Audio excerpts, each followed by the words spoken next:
The Vikings also have the league's leading tackler, safety Ty Outlaw. Tonight, he'll try to slow down Mike Redwine and the Pioneers of Mid-America Nazarene.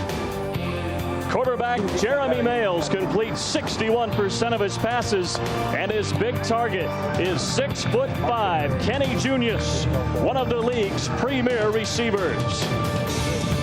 All the tricks and the treats between the Pioneers and Vikings next on Metro Sports.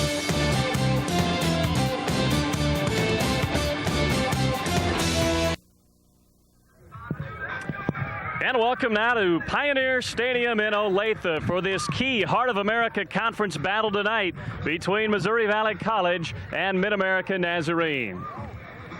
And hi again, everybody. I'm Ben Boyle. Great to have you with us tonight. Missouri Valley College, they've ripped off 6 wins in a row. They sit atop the conference standings. This is a huge game tonight for Mid-America Nazarene. As we take a look at those standings, they're 2 games back, tied for 3rd. So if they want any shot at all at the conference title, they need a victory tonight. Let's bring in my partner now, J.C. Pearson. J.C., both of these teams can move the football. Mid-America, they like to do it through the air. That's exactly right, and they're led by the quarterback who is the leading quarterback in the conference, Jeremy Males, and boy does he have a guy to throw the ball to, and big 6'5" tight end Kenny Junius. This guy has good speed, good hands, and can leap out of the world. In fact, 2 weeks ago after their game, he was referred to as the Randy Moss of the NAIA. So this guy is very explosive, Ben. That'd make him pretty good. For more on Missouri Valley now, let's check in with Stan Weber.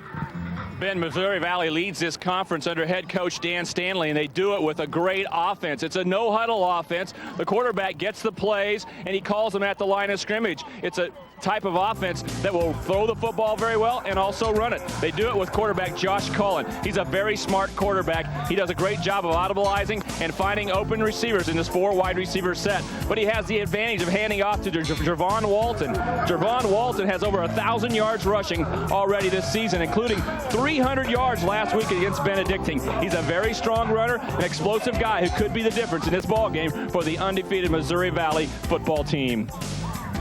Should be a great one tonight from Pioneer Stadium in Olathe. Sit back and enjoy it. The kickoff is next. Tonight's game is brought to you in part by Robert Brogdon. Come home to excellence. And welcome back to Pioneer Stadium in Olathe. Great matchup tonight in the Heart of America Conference.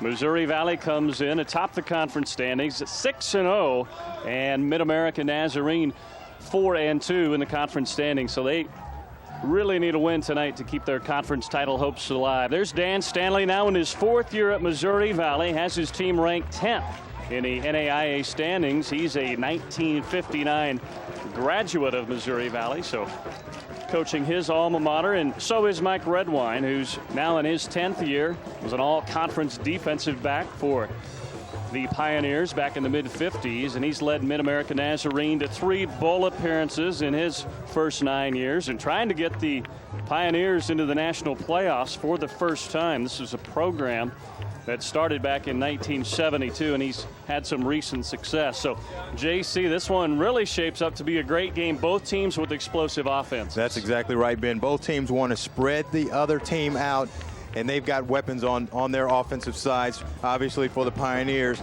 they've got number 80, Kenny Junius, who is a great tight end and can really make some big plays. For Missouri Valley, they run that no-huddle offense, and they've got that big fullback, Walton, who's got over 1,000 yards already and can really make things happen. And they also got the great wide receiver out there who is actually leading the conference in yardage. After this weekend of play in the Heart of America Conference, there will be 2 more weeks. So Dan Stanley looking for his 7th win in a row tonight. They opened the season playing Northwestern Oklahoma, who at the time was ranked 2nd in the country. Lost that game to one of the premier programs in NAIA, and since they've ripped off 6 wins in a row, that includes a win over Missouri Rolla, a Division II team, which they beat 28-20. So Missouri Valley will kick it off here, and awaiting deep for the Pioneers is Matt Essex. Essex averaging 26.4 yards a return on the season. And we're underway. from Olathe. Driving kick will bounce out of the back of the end zone. And the Mid-America Nazarene will set up shop at their own 20, and they're led by quarterback Jeremy Males, a potential first-team All-America first-team All-Conference quarterback. He leads the league in total offense, 240 yards a game, is second in the league in passing at 203 yards a game, so he's off to a great start. And look at the completion numbers there, completing better than 61% of his passes. 3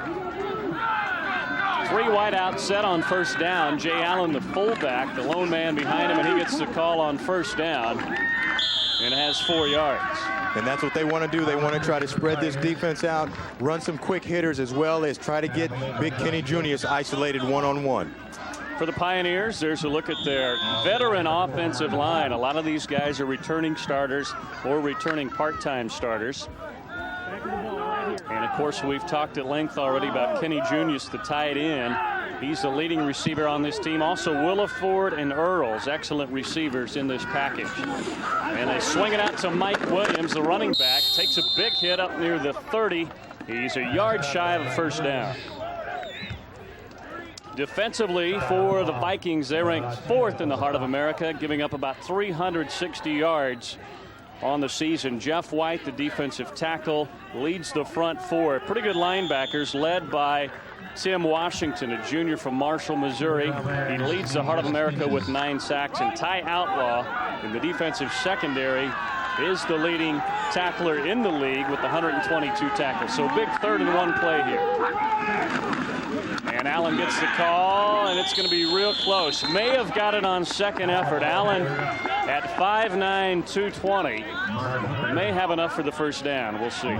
The Vikings are going to change up their defense. You can see right here, they're in an 8-man front right here, and they're stopping the run, and that's what they want to do. They got good penetration. It's going to be very close, and they gave them the first down, but very close. Mid-America Nazarene, obviously offensively, they want to, as we talked about earlier, spread people out. But for defensively, for Missouri Valley, they want to put a lot of pressure on this quarterback. Comes the blitz. Males gets rid of it, and he's nailed. The has it complete out to Williford for a gain of 8 yards. Jason Williford, a senior out of Gainesville, Texas, his 15th reception on the year. He was brought down by Dustin Cox, the middle linebacker.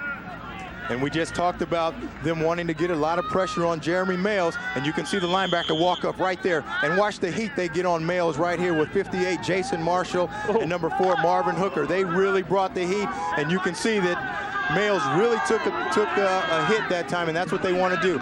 They want to get him on the ground as much as possible. 2nd and 2 out of the eye. Here's the toss sweep to Williams. Looking for a block, didn't get it. Nice defensive play by Ty Outlaw, in the leading tackler in the conference. That's his 123rd stop of the season.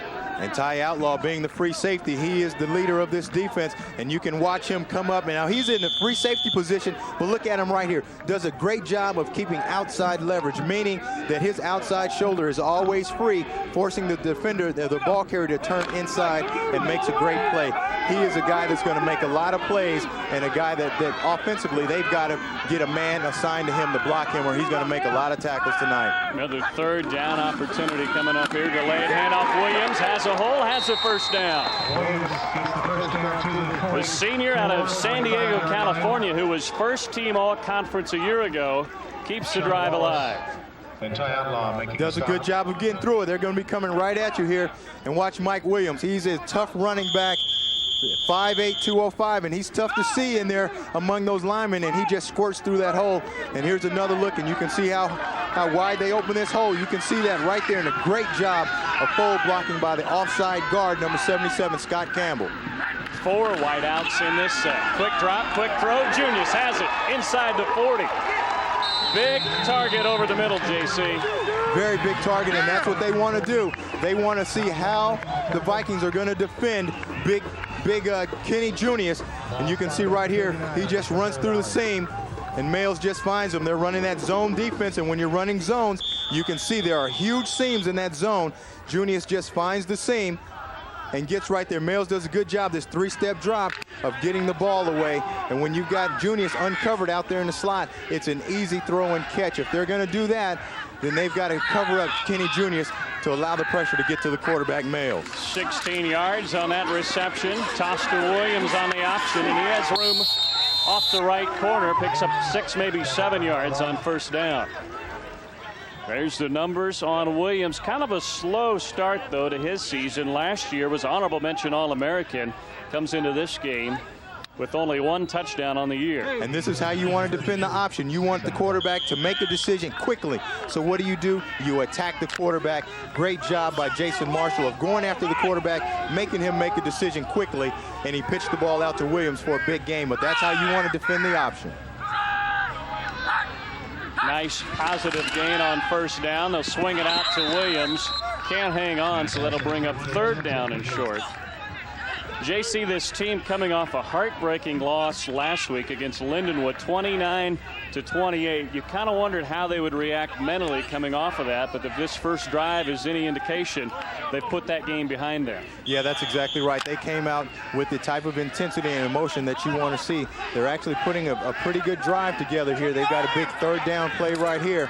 It looks like they put number 80, Kenny Junius, out wide and has him matched up on a smaller cornerback. From the shotgun, Males fires it incomplete, intended for Williford. So they'll face 4th down from the 32-yard line. It'd be a 49-yard field goal, but it is going into the wind, so we'll see what they do.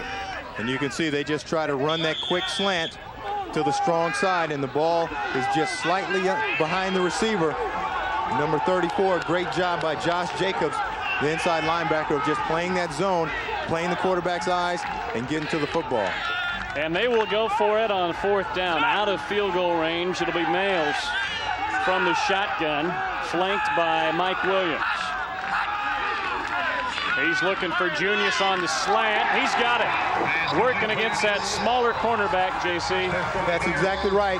You've got a 6'5" receiver versus a 5'9" cornerback out there. And this tight end right here, he can use his body as well, but he's got the speed of a wide receiver. You see right here, he just uses that big body to shield that smaller cornerback, as we see right here. He just runs the slant right here. Once he gets in there, then the job is done, because that smaller cornerback cannot get around him to knock the ball down. Beat Joe Evans, the 5'9" junior cornerback. So 14 yards on that 4th down play. Big hole up the middle.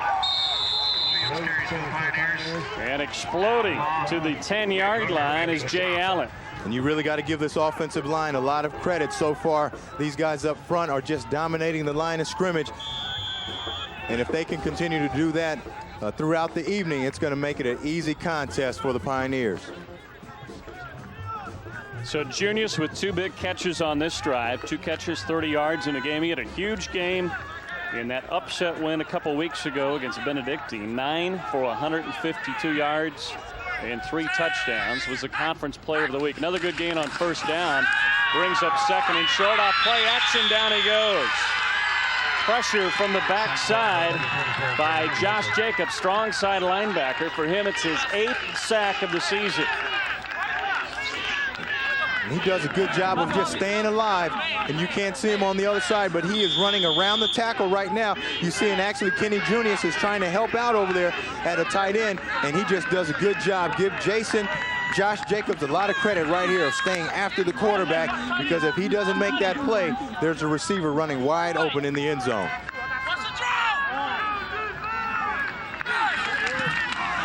Delayed handoff. Williams nowhere to go. So inside 9 minutes left to go in the first quarter, and now they'll send on the place kicker, Jake Houchin, a junior from San Diego, as the drive stalls inside the red zone. The Vikings did a good job defensively when they got down in the red zone of bowing up and stopping this Pioneer offense. Give a lot of credit to the linebacker, Josh Jacobs, for coming up with a huge play.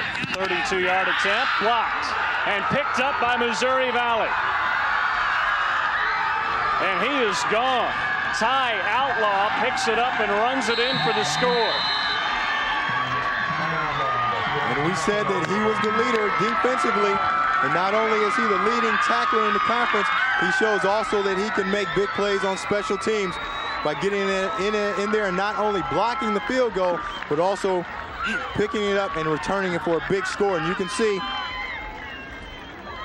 right here, he's just unblocked right there, and the ball actually hits him in the chest. Wow. Good job of staying after the football.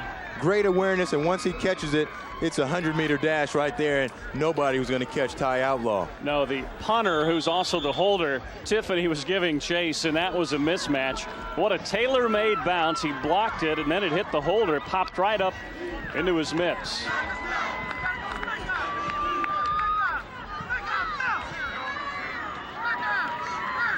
Joe Park on to attempt the PAT and bangs it through. So how's that for a turnaround? An impressive march on the opening drive by the Pioneers, but a blocked field goal. And Mr. Outlaw takes it the distance.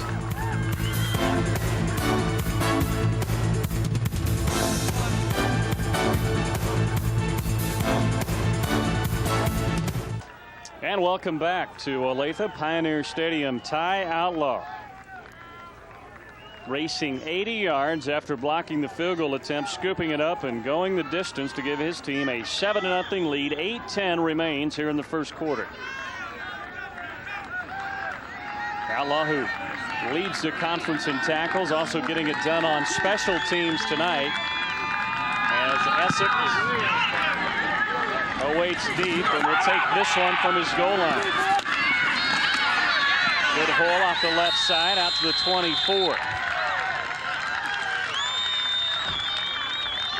Well, there's the man who let Outlaw fly by him. And take a look at number 94, Jim Bob Timmons. He's got to block this inside gap because that's the MDM, the most dangerous man. Instead, he turns outside and just gives Ty Outlaw a free run right there. Look at that. He never touches him. You cannot do that with anyone, let alone a guy like Ty Outlaw, or the result is going to be the same thing each and every time, a blocked field goal. This drive will begin from the 24-yard line. The opening drive of the ball game began at the 20. They converted 2 third downs and a 4th down conversion, but had the field goal blocked. Williams not much up the middle that time, as Jason Marshall, backup defensive end, was there to make the stop after a gain of 2. And in talking to the Viking coaching staff in the pregame, they said that they're going to change up their fronts. They're going to line up in a 4-3. They're going to switch to a bear defense, and they're going to do some things to try to confuse this offensive line and get some pressure upfield. They want to be very aggressive and attacking at all times. 2nd and 8, offset I. They'll try Williams again. He's brought down in the backfield. Great push up front. Marty Eaton, the defensive tackle, and that's on the stop. And that's exactly what they want to do. You can see them walking up a linebacker occasionally from time to time right before the snap, and that is to confuse the blocking scheme of the Pioneers, and they're doing a good job of it so far.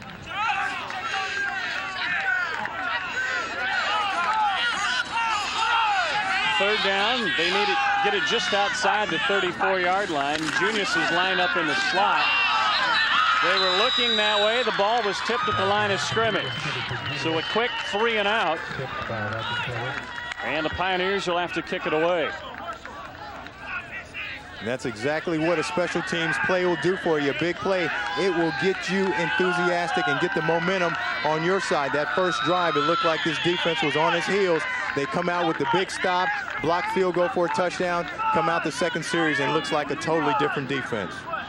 Mike Tiffany, the conference's leading punter, on to boot it away.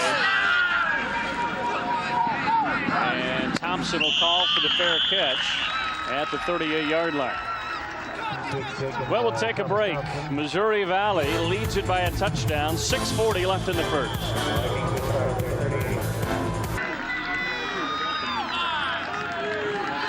.640 left in the first, and we'll get a look at this no-huddle offense in Missouri Valley.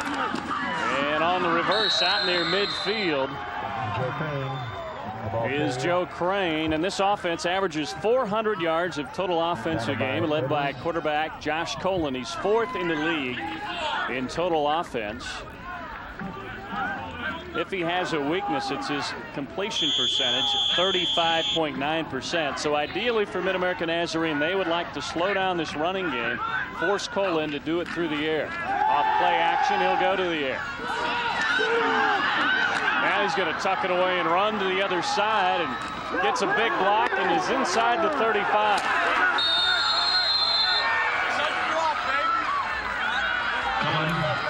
Nice scramble there by Colin, picks up 20 yards.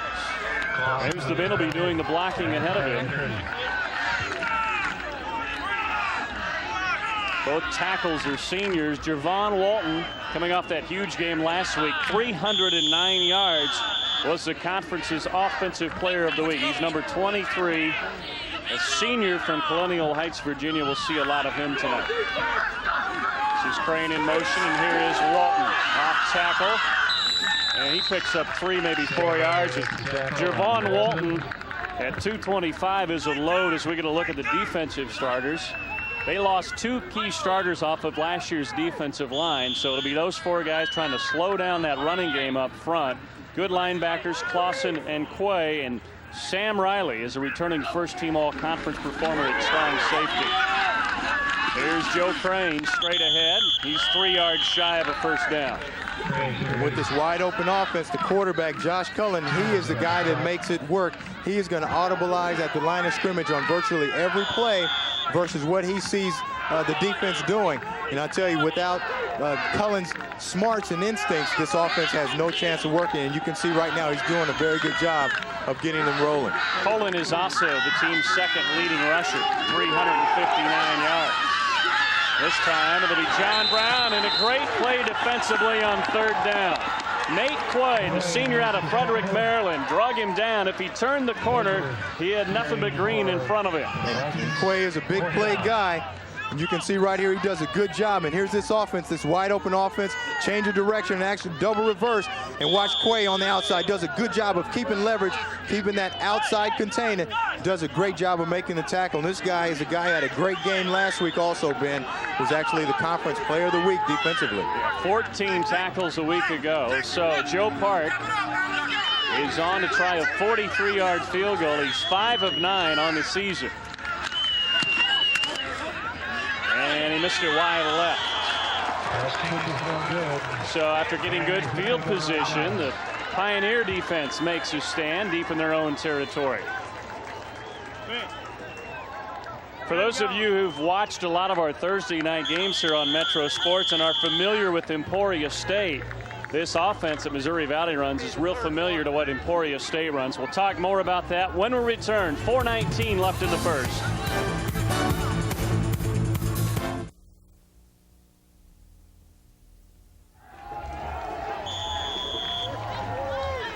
And welcome back. Ben Boyle, J.C. Pearson, and Stan Weber with you. 4:19 left to go here in the first. Our only score, an 80-yard blocked field goal return for a touchdown by Ty Outlaw. And Mid-America takes over from their 25. Toss sweep to Williams.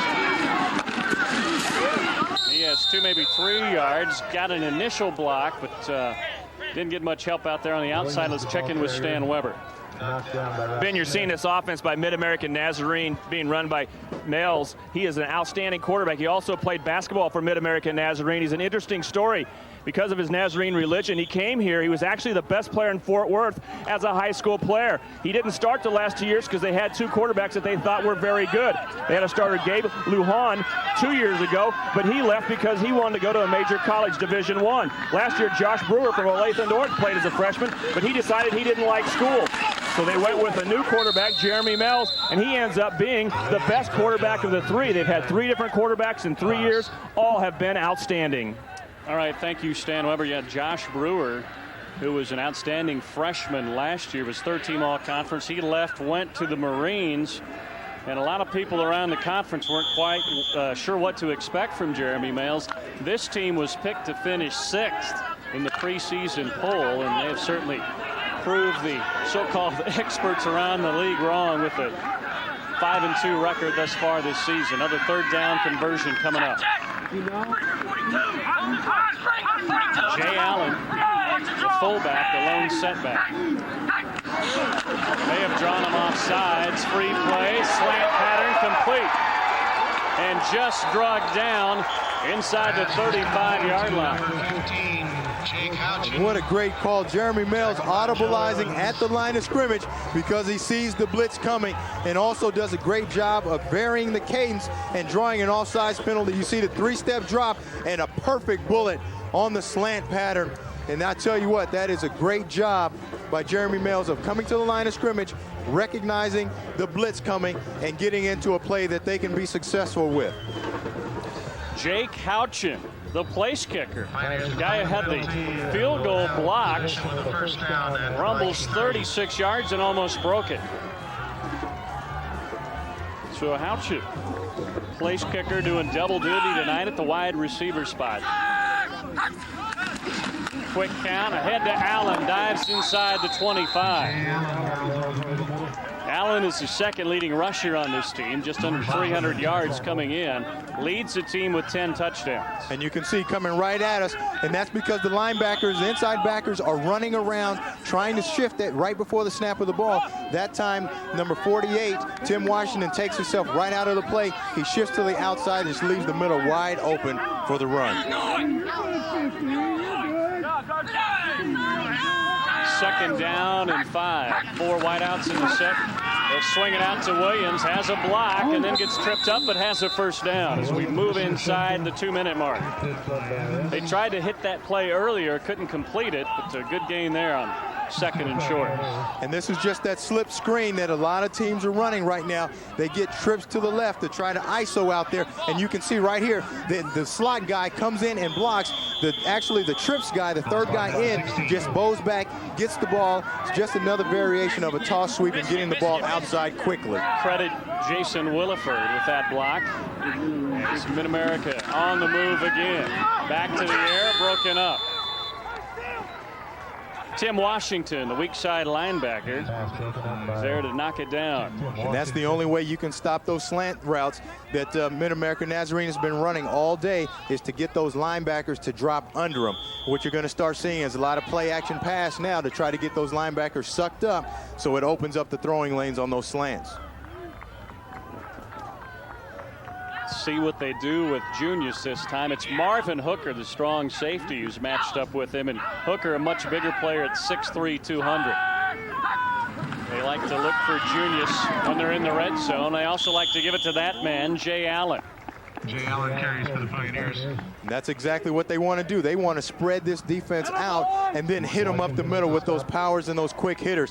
Take a look at it. There's only one inside backer right here. You see, and watch him right here. He's dropping out thinking pass first, and look at the lead blocker. Comes right out on that backer. And I'll tell you, that's a great play by the Pioneers of isolating individual guys one-on-one. And you can see Males just looking, surveying the defense, does a good job of audibleizing to that quick hitter in the middle. 3rd and 4. Males out of his shotgun, wants to set up a middle screen. Junius has it, and he has a first down to the 5-yard line. When in doubt, just throw the ball up to this guy, Kenny Junius. He actually started on the basketball team in junior college as well. So this guy has a lot of athletic ability. And what the coaches said in the pregame, Male sometimes doesn't make great throws. He just throws them up. And you can see right there, he just threw it up, and big Kenny Junius just goes up and gets it for a first down. Beat the strong safety, Marvin Hooker. His 3rd catch of the night, and they've got it 1st and goal. Trying to tie this ball game up. Allen, big hole, touchdown. His 11th touchdown of the season. When you're having success running the ball up the middle, don't go away from it. They've had success that entire drive, and they stick with it when they get to the end zone, and just power football right now. It just runs the ball straight into the end zone with Jay Allen.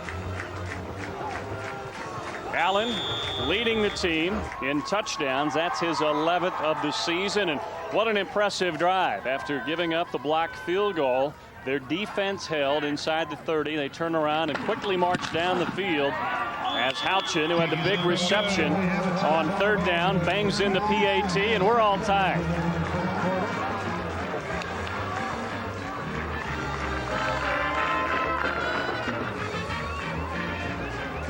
Take a look at the touchdown, and we see it from ground level, but when you're going straight ahead, That is what you want to do. And look at that hole right there. That is a great job by the offensive line.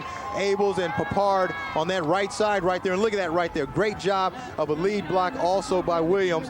And I tell you, whenever you're doing that up front, you're going to have a lot of success. And watch the hole right through the middle of the heart of that defense. And look at that right there. Just a great job and a great lead block by the fullback right there. Just makes it an easy route to the end zone for Jay Allen. There's a look at Jay Allen. 9 plays, 74 yards. And the key play, the pass to Jake Houchin, the place kicker of all guys, makes the big catch on 3rd down to keep that drive moving.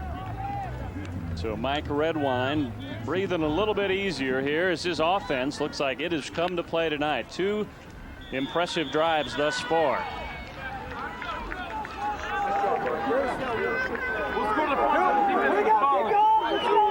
There's that guy you were talking about, Ben. Houchin comes up with the big play on that slant for a big 36-yard gain. Thompson breaking tackles out across the 35. And he returns it all the way to the 37. Missouri Valley College, founded in 1889, committed to Christian values and providing lifelong learning. For more information, call 660-831-4114. So Dan Stanley and that no-huddle offense go back to work. Good field position here after a 27-yard kickoff return by Thompson. Hit immediately. Good play up front as they gave it to Walton. Kent Allison, the defensive end, 3rd team all-conference a year ago, in on the stop. And it may have been our final play of the first quarter. They'll let the clock run out, and we played 15 minutes here at Pioneer Stadium in Olathe. A lot of fireworks. Big block field goal return for a touchdown, and Mid-American Nazarene a couple of good drives by its offense. And welcome back. Start of the second quarter. Both teams with a touchdown in that first quarter, and Missouri Valley on 2nd down. They hit a slant pattern to Marion Clark, incomplete up near midfield. Clark leads the league in receiving yards, but they've yet to get him loose tonight. And they want to get some pressure on the quarterback, and you see they do that by blitzing outside. It's just a 3-step drop, but you can see it's a good job by number 26, Brent Edwards, of getting in the face of the quarterback. Defensively for the Pioneers, they've got some dilemmas. Do they bring in an extra defensive back or leave a linebacker in to stop the run? Play action. Cullen going deep over the middle for Martin, broken up by Rory Johnson. The freshman from Fort Worth was with him step for step. And he's saying, no, no, no. Don't bring that over here. Great job by Rory Johnson playing the football. He actually was beaten by a step by Marion Clark, but he doesn't panic, which is unusual for a freshman. You see right here, he does a good job of playing the football and gets his hands up and deflects the pass. Most defenders in that situation panic because they're beaten right there, and they play the receiver, which ends up in a pass interference. Give Rory Johnson a lot of credit for not panicking on that particular play. Tough assignment for the freshman, going up head-to-head against the league's leading receiver. Williams on the punt return out to the 32-yard line. Return of 9 yards, and Mid-American Nazarene will take over when we return. We've got a timeout. We'll take one as well. 14:38 left in the second.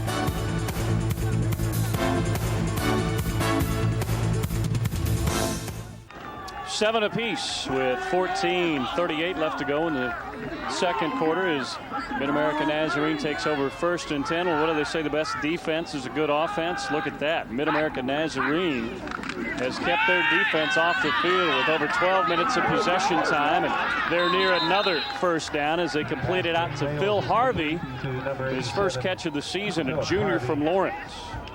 They're doing a good job of finding those seams in the zones.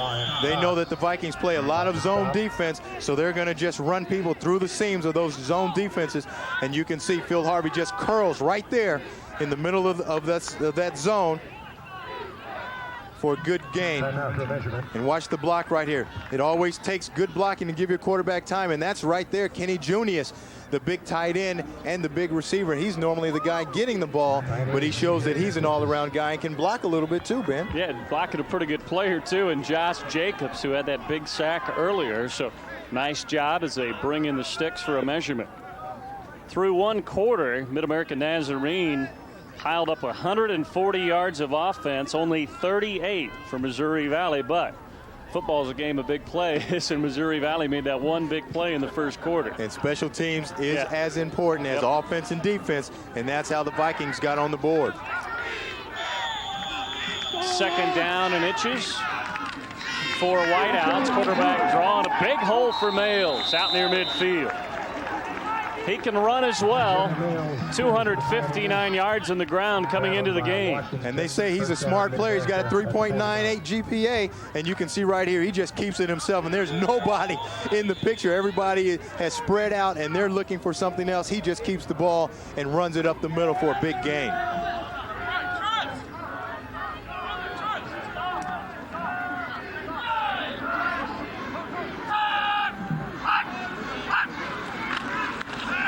This time he'll throw it. Looking sideline for Junius. They'll say he's out of bounds. Made a great catch, but say he didn't get his foot down. We'll take a look. This is going to be close. Yeah, this is going to be close. It looks like he may just have drug his foot right in bounds, and we've got a flag also on the play.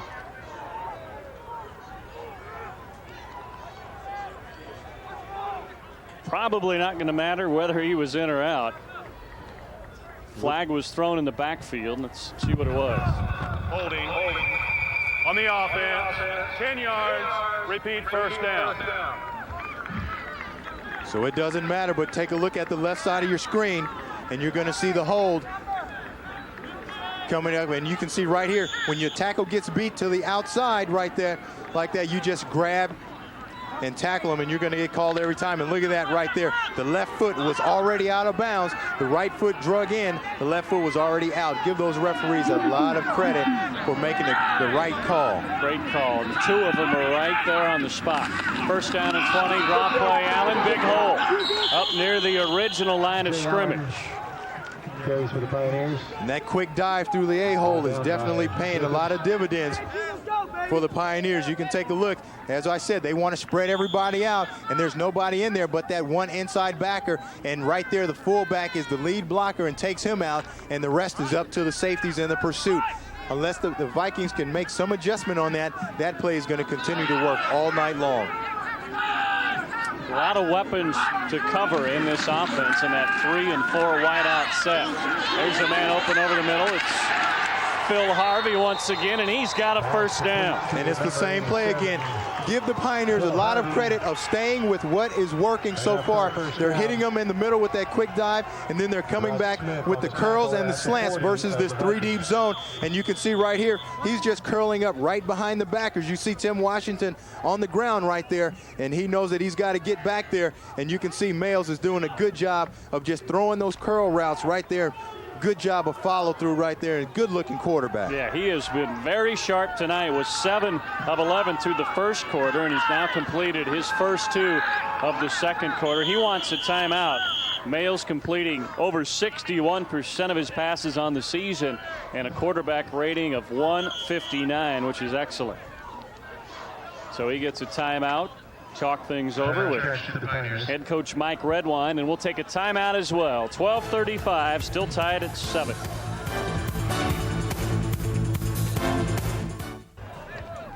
And welcome back. Ben Boyle, J.C. Pearson, Stan Weber with you as Mid-American Nazarene putting together another nice drive. 1st and 10, and Males going deep over the middle, and not able to hang on. Was looking for Marcus Williams. Had a step and had 6 if he could hang on. And you can't throw a much prettier ball, Ben, than that. That was right on the money. Hit Marcus Williams right in the hands, and he's got to come down with that catch. You see, he just splits the zones. Take a look at Males again. He just sets up and throws a perfect strike right here. Got hit in the face right there, which could have been a penalty. We see right here. that he is taking a lot of heat, and that's what the Vikings wanted to do. But take a look at that. Ooh. That ball has got to be caught right there by Marcus Williams. Had beaten Ty Outlaw, the outstanding free safety on the play. 2nd and 10. Mills flushed out of the pocket. Great coverage downfield, and he's going to throw it into double coverage. Almost had it intercepted. Marvin Hooker, number 4, the strong safety, almost picked it off the ground. And that's one of the things the coaching staff said coming into the ball game about Mills, is that he will throw the ball up for grabs. His receivers have just been making great plays for him. This time, Ty Outlaw almost comes down with the interception, but that's what Mills has been doing. When he gets in trouble, sometimes he will just throw the ball up for grabs. Let's hear from Stan Weber. Stan, what do you have for us? Missouri Valley's defense is a pressure defense. They like to bring their safeties up, but with this passing game working as well as it is for Mid-America, they've had to quit the blitz package. That means they're relying on a defensive end to get some rush. Actually, number 34, Josh Jacobs, who started as a wide receiver early this year, switched over during the season to a defensive player, and it really has made a difference for Missouri Valley. He has to continue to put pressure on the quarterback to stop this offense. Surprising call here on 3rd and 10. They run the option, and Williams is stuffed. There's the man Stan Weber was just talking about, Josh Jacobs. A nice play defensively. And watch how he comes and does a good job, and this guy is relentless. He's all over the field, and look, the play goes away from him, but he never stops until he gets in on the tackle right there. That is a long ways to go, and I tell you, that shows the heart of a football player when you're going to hustle all the way across the field just to get an assist on a tackle. Mike Tiffany on, try and pin Missouri Valley back deep with a little perch kick. But this thing's going to sail all the way through the end zone. The wind behind him. And Missouri Valley College, they've only ran 6 offensive plays so far, and we'll see their offense back out on the field now. Mid-America Nazarene offers daytime and evening programs in 39 fields of study and 6 degree options. A caring Christian environment with world-class professors, innovative curriculum, and the technology you need for your future. Now this offense from Missouri Valley, beginning to wonder if they were going to get an opportunity to play tonight. This is just their 7th play of the ball game, and it goes for short yardage. Yeah, Ben, they haven't been on the field very much at all, so they're still trying to establish themselves. As you said, this is only the 7th play they've run the entire ball game, and we're at 11 minutes into the 2nd quarter. That last carry by Javon Walton, just his 3rd carry of the ball game. Last week, 38 carries for 309 yards as they had to go to overtime to defeat Benedictine 52-45. Looking for Marion Clark, incomplete, overthrew it. And they're going to get a lot of defensive coverage also from the Pioneers, and they know that, so they're going to start running guys through those seams as well. You see right here, it just runs the play action to get those linebackers sucked up so that it opens up those throws underneath. The throw is just a little high right here, but they've got guys running through the seams of those 3 deep zones. You mentioned that overtime game. In fact, the Vikings have won their last 2 games via the overtime route. They knocked out Benedictine 52-45 last week. The week before, Evangel 28-27 in the extra session. Going deep again and looking for Clark. He can't hang on.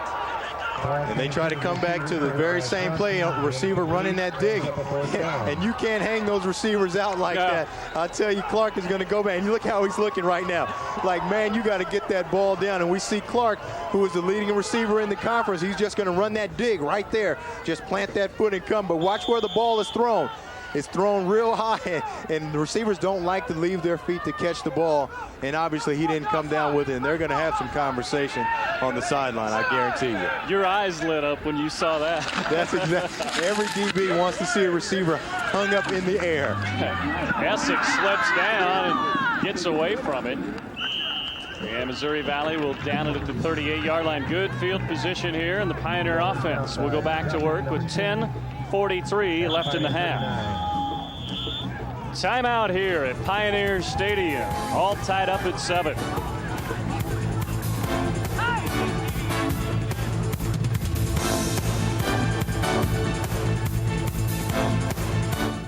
we're back at Pioneer Stadium. Ben Boyle, J.C. Pearson, and Stan Weber with you, Mid-America Nazarene.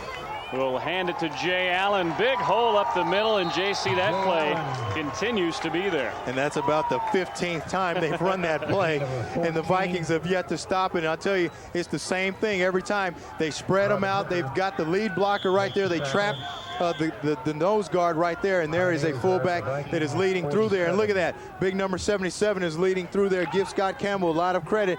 He is leading up through there, and whenever you get behind a 280-pound tackle, it's going to be hard to find Jay Allen. Campbell doing a nice job. Also the center, Dwayne Abels, a senior from Texas, has done a great job here in the first quarter and a half. Big hole off the left side, and watch out. Inside the 15-yard line goes Marvin Norris, a junior from Oceanside, California, and they're going to tack on a face mask penalty. From Oceanside, California. That's exactly where I'm from, Ben Boyle. Wow. That is a guy from my hometown. And it's a wonder that he comes up with a great run like that. But I tell you what, the guy that made that play work was number 32, Jay Allen, the guy who has been running the ball so well all night. And you see the face mask penalty. Jay Allen, the guy who is normally carrying the ball and doing a very good job, is the guy who leads and makes a very good block, as we'll see right here. Take a look at the bottom of your screen. You'll see Jay Allen right there. Number 32 does a great job of sealing the contained guy. And you'll see the face mask, good little step right there that they teach in Oceanside. And there's the face mask right there. And you thought all the talent was gone from Oceanside. And I thought it was all gone. Most of it was on the defensive side. But as you can see, Mike Norris has a say-so in that too. Nice little step. 34 yards on the run, plus the penalty, and they're inside the 10-yard line. First and goal, and they need 7 here. As well as they've played, they've got to be disappointed if the score remains tied. Got a man open, can't hang on. Keith Hill, the backup fullback, in on that play, and just couldn't stretch out far enough. This is just a good play, a rollout here. And number 4, Marvin Hooker, does a good job of staying underneath the wide receiver right there, making it a very difficult to throw to make. And Mayles almost laid that ball in there. But Marvin Hooker did a good job of staying underneath the receivers, which is what you want to do in the red zone, to force the ball to go over you to be caught.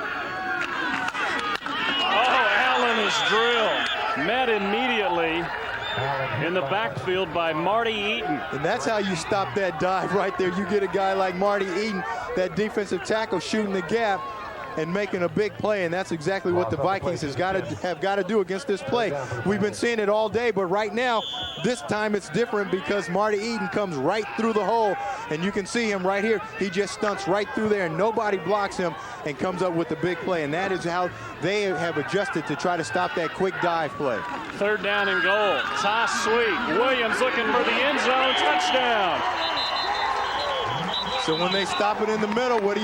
You go around the end, flag down outside. It looks like it might be coming back. Hold the excitement for a moment. Let's see what the flag is. Holding, coming back. They'll have to do it again. It's interesting that they really haven't gone to Junius down in those goal line situations. That time they ran outside with Williams. Now they'll be faced with 3rd down and goal. Holding. 10-yard penalty. Repeat 3rd down. They'll spot the ball at the 16. And this is a good area, as you said, where Junius becomes such a big factor, because with that 6'5" body, they can just throw it up on those fades and let him go get it.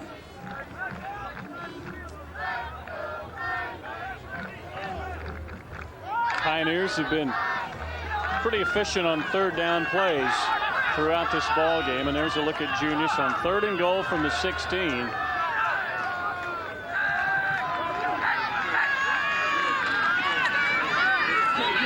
Mayles getting flushed out. He's got a man wide open. Williams, touchdown. Williams out of the backfield, snuck in there and was all alone. That's a good job by the Pioneers, running trips to the wide side of the field.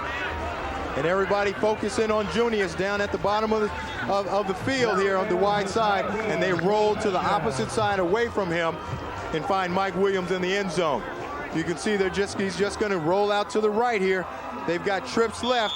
So the defense is thinking left, and you can see everybody looking left, and leaves Mike Williams wide open in the corner of the end zone. Great job by Males to move out of the pocket and buy some time. And you can see it's a good job. He just sits in there, stands in there tall, and then he feels some pressure, just moves to buy a little more time, allows Mike Williams to uncover in the end zone, and does a good job of finding him. And they finally finish off one of those drives as we get another look at it here. 16 yards from Males to Mike Williams. And we talked about Junius, and you can see right here, they've got double coverage on him, so there's an extra guy. And not only do they have double coverage on him, they shifted the entire defense to the right, thinking it was going to go to the trip side. Allows Mike Williams just to sneak in the back of the end zone on the short side of the field. And Males does a good job of buying time and finding him for a touchdown. A lot of teams have been double teaming Junius down in those goal line situations the last few weeks, and almost used him as a decoy in that situation on all of those goal line plays. And finally, they snuck Williams all alone there in the end zone and a 14-7 lead. Well, they got to feel like they should be up by 2, maybe 3 scores. So that play was huge just from a mental standpoint. That's exactly right. Offensively, they have been doing a tremendous job of controlling the ball and moving the ball down the field. You take away the blocked field goal for a touchdown for the Vikings, and they are really dominating this football game so far. That high-powered offense from Missouri Valley is yet to get on track. Just 2 first downs in the ball game, as Marion Clark, Thomas Thompson await the kickoff from Jake Houchin.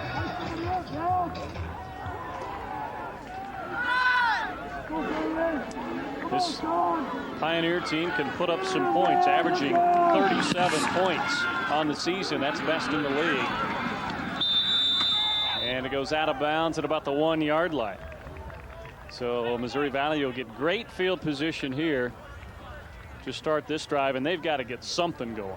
They've got to get something going, but it's hard to do that when you're never on the football field, Ben. They've only run about 10 plays this entire football game, so they've yet to get into their groove, but they've got to come out and try to establish something offensively to try to take some momentum away from the Pioneers, and not only that, keep their offense off of the football field. Yeah, the interesting thing here, the Mid-America defense, they rank 5th in the league, and they're 8th in the league in rushing defense.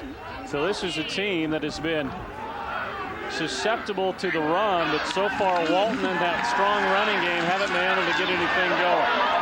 Colin will tuck it away and run. About the only time they've gotten anything is when he scrambled across midfield and knocked out of bounds at the 47. 18 yards on that pickup. Earlier in the first quarter, he scrambled for 20 yards. Besides that, it has been nothing for this offense. That's exactly right. He's been it so far, and he is the second leading rusher on the team. He wants to actually throw the ball and has no time to set up, so he just reverses field and just tucks it under and gets everything he can get. Give him a lot of credit for making something out of nothing.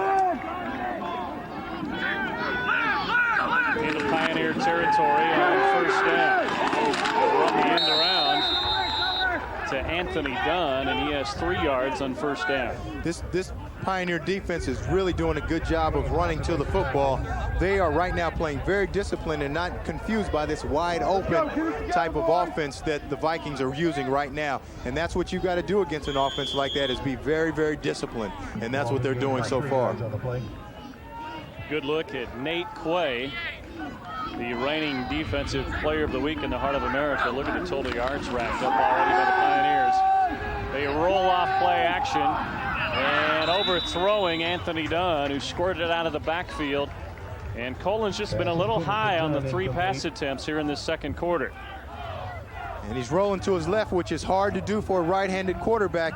You see the receiver down there, Marion Clark, he's never out of his pattern. He's never looking for the football, so there's only one guy to throw to, and that's the back that is leaked out of the backfield, and the ball was just overthrown. When you're rolling to the left, you've got to give your quarterback a lot more options than just one guy.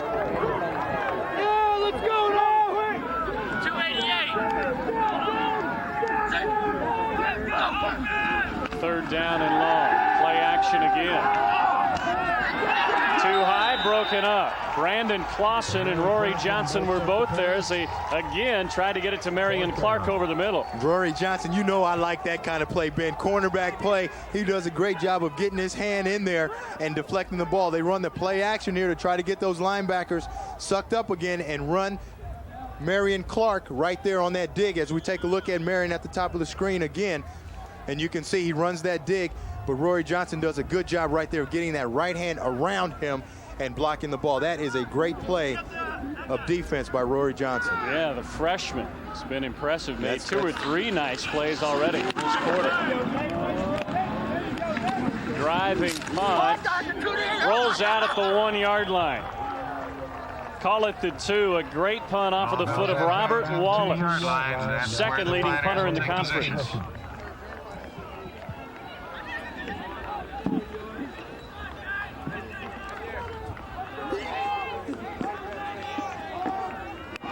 We talked about special teams. This is the second big play on special teams that the Vikings have had. The first one was the blocked field goal for a touchdown. The second one right here, the ball just rolls out on the 2 yard line, and that is exactly what they need defensively to try to shut down this high-powered offense of the Pioneers. Mike Stanley hoping for a quick 3 and out by his defense here to try and get some good field position. And that's Jay Allen, powerful fullback, straight ahead for a few yards. Allen carries for the Pioneers. If they can get a good stop here, 3 and out, and force a punt, they can get the ball back for their offense in great field position. And that's what special teams can do for you. It can change field position and momentum for you because you always want your offense to be playing on the short field and force them to go on the long field like they are now for 98 yards and a touchdown. Reached the midway point of the second quarter. 3 wideouts in the set this time. Not much yardage there, so this Viking defense trying to get it done as they stack up Jay Allen. Another big play right here on 3rd down. They're really stiffening up inside. They've been hurt inside quite a bit, and you see they're shooting down and stemming inside, and they do a great job right here of stopping Jay Allen. If they can get another big stop here on 3rd down, as we talked about earlier, they can get the ball back in great field position for their offense. Josh Jacobs called his name a lot tonight. It was in on that tackle on Allen. So 3rd down, they need the 12-yard line.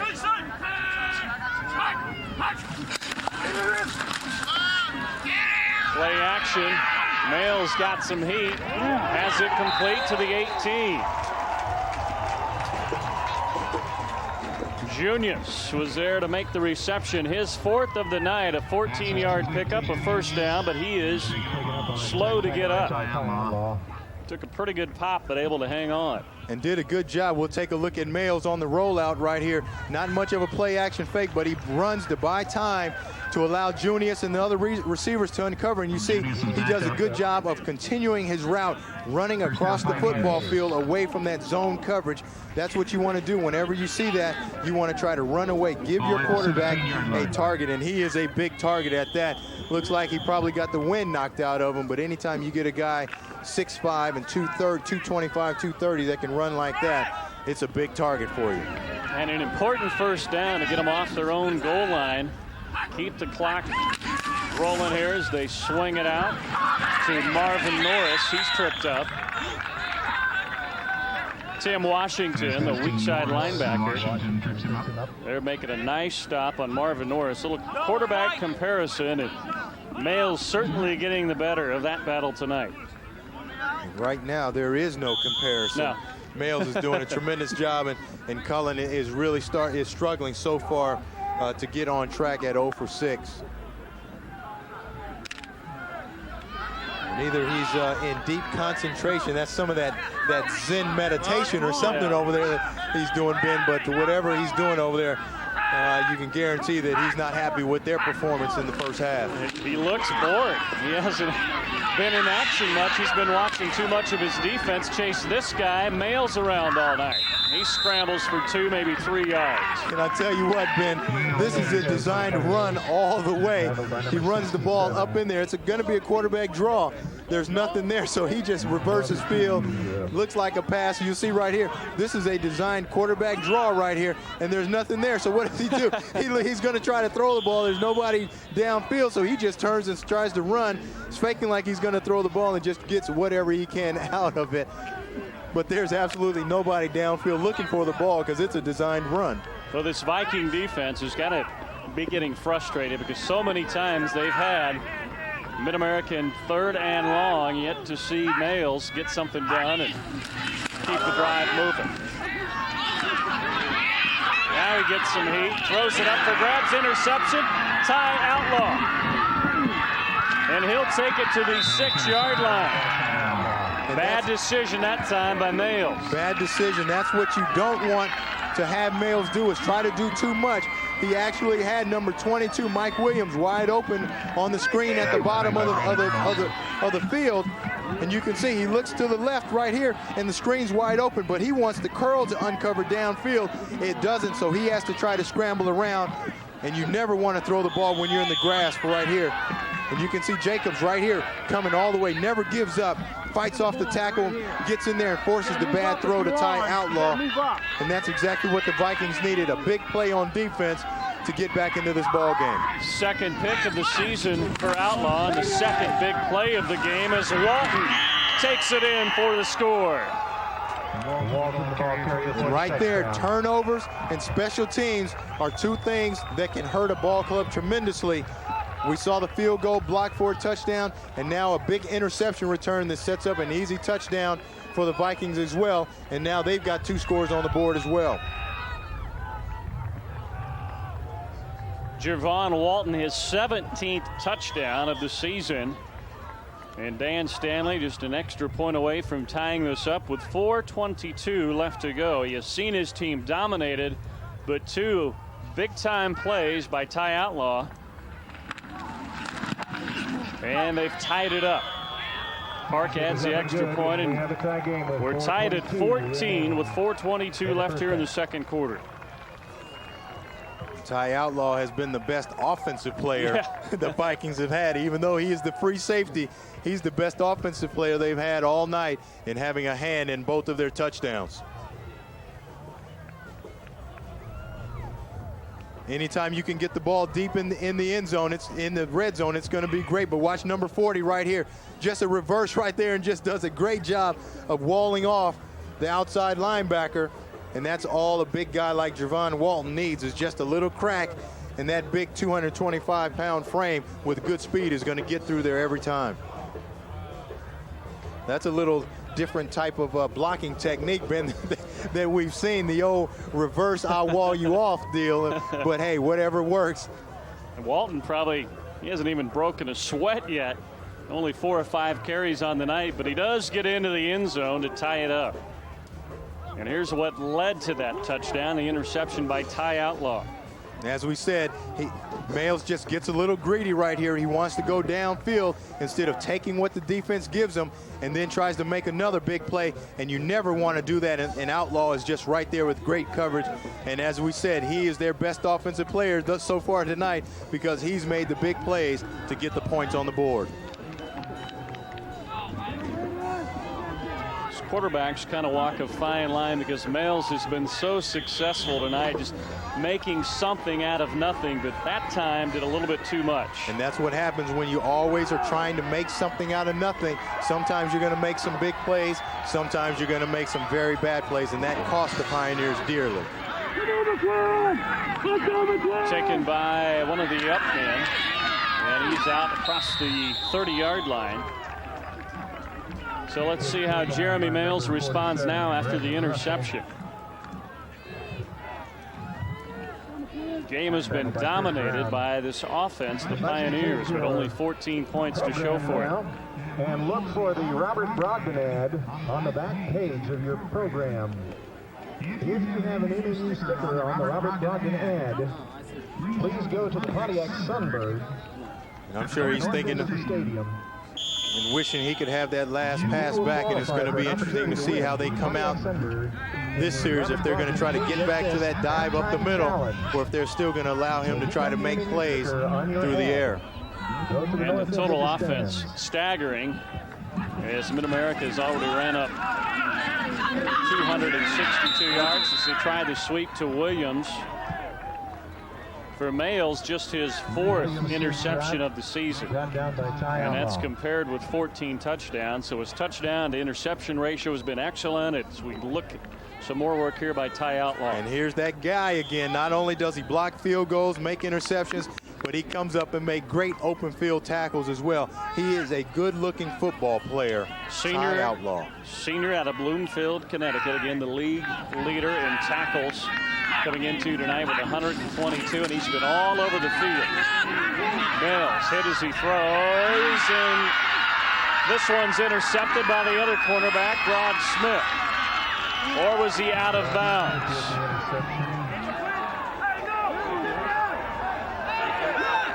Mills threw another one up for grabs, got hit as he threw, and Smith, the cornerback, was there to. And this is why they wanted to get pressure on him. And you see these guys coming again. And number 34, Jacobs, he's everywhere, and he does a good job of getting pressure, forcing him to throw the ball up for grabs again. And you can see right there that left foot is just on the line right there, which means that the play is out of bounds. But I tell you, Males got away with one right there because that is a pass, again, that he should never make, and gets away with not having the ball intercepted by just inches. At one point he was 9 of 13, now just 12 of 21. Throws this one into coverage and it's broken up. Trying to get it to Phil Harvey. Good coverage out there. Marvin Hooker and Joe Evans. They do a good job. You see Hooker and Evans right here just sandwiching this corner route. They're playing cover 2, which means the corner is underneath in that flat coverage and the safety's over the top. And when Males hesitates on that route, it allows the safety time to get over the wide receiver, and he does a good job of getting there and making a play on the football. Mike Tiffany with a big win behind him. League's leading punter. And hit immediately. Great coverage down there by Mid-America. Andrew Campbell back up tight end there to make the stick. Hawaii makes the catch. Missouri Valley College, located in Marshall, Missouri, is an independent 4-year co-educational college offering 26 majors and 7 pre-professional programs. For more information, 660-831-4114. Whistles blow as they hand it back to Javon Walton. Flags on the play.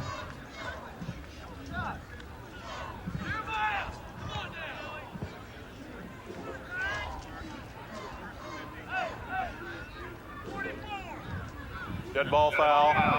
False start on the offense. 5-yard penalty. Repeat first down.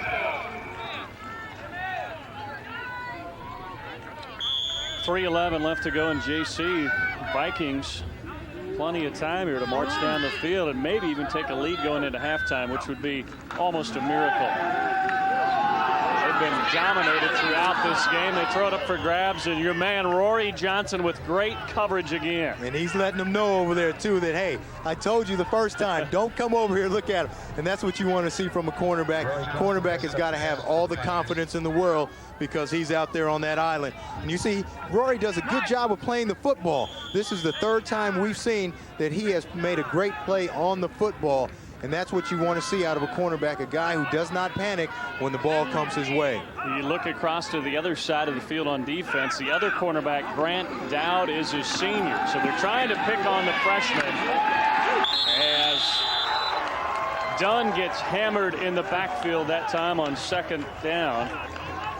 But you figure they had pinpointed that matchup. They've got Marion Clark, the league's leading receiver, working against a freshman. They've come in figuring they're going to take advantage of that. Well, Rory Johnson has done the job and then some tonight. He's definitely done the job. And one of the dilemmas coming in for the Pioneers was, do they take out a linebacker or an interior lineman, bring in an extra DB for this wide open offense and sacrifice size for speed? But they have not done that yet. They've been able to handle this offense without bringing in that extra DB so far.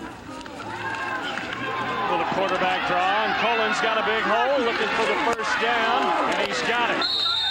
Great call on 3rd and long, and Cullen scrambles his way up to the 37-yard line as we move near the 2-minute mark. Vikings have a first down. And this is just a design draw, but watch number 44 as the play develops. This is just a quarterback draw, and watch him right here. He reads the draw, but he doesn't stay outside. He stays inside, which allows the quarterback, Cullen, to get outside. If he stays outside and keeps that outside leverage, it forces Cullen to turn the ball inside, and the pursuit can make the play. Cullen picks up 19 yards, slipping by Brandon Clausen, the middle linebacker.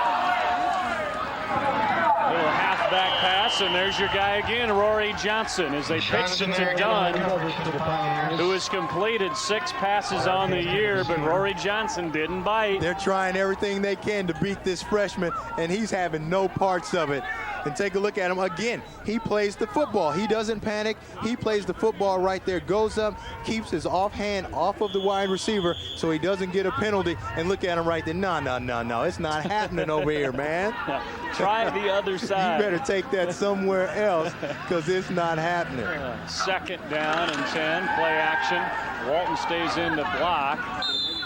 And they flip it out to Clark, and he can't hang on, and he's getting frustrated and starting to show. And you would think, like as you said, Ben, that Clark is the conference's leading receiver, and he's got a freshman over there. And look at him. The frustration is starting to show. He has yet to do anything over there on Rory Johnson. His numbers on the season, 782 yards on 33 catches. That's an astounding average, 23.7 yards a catch, and leads the league with 10 touchdown receptions. He's been shut out so far tonight by Rory Johnson, the freshman. 3rd down and 10. Inside 2 minutes as Dunn comes in motion. They're going to try Johnson again, and good coverage. They overthrow him, and here comes a penalty. Johnson may have been hooked up a little too close that time. And they got him, but that's one of the hazards of playing cornerback. You can make some great plays, and then every now and then you're going to get caught, but that's something that Rory Johnson has got to just let it go and put it out of his mind. But as we take a look at the ISO right here, Clark is just going to run an up right here. He's going to run a go. Rory Johnson right there gets his hands on him, and they're going to call that every time because you cannot hit the receiver downfield. He does a good job of getting his head around, but you see that left arm right there was prohibiting Clark from getting downfield. So mark that play down with 1:43 left to go on 3rd and 10, the pass interference play. Holding. On the defense. 10-yard penalty. Automatic first down. And the automatic first down will move the ball near midfield. As a concerned, Coach Redwine looks on. With the penalty, the Vikings have a first down at their own 45.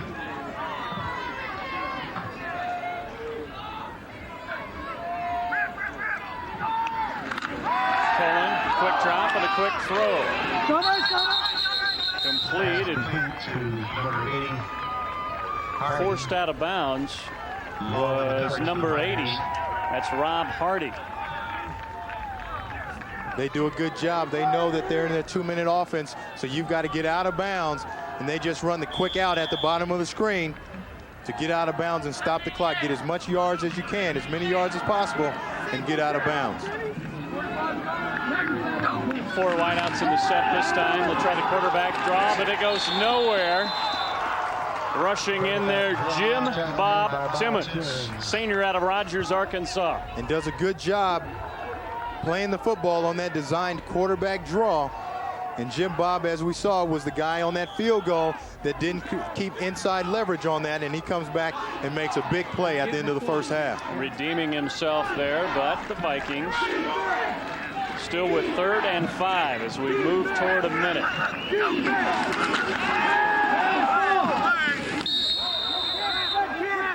Near a first down as they go back to Rob Hardy. And he'll stop the clock, 53.7 left to go, and see if they need an official's timeout for a measurement. They will bring in the chains.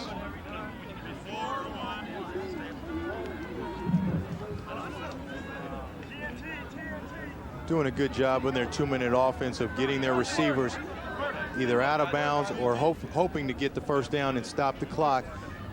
That time they may have just gotten enough yardage to get the first down and stop the clock.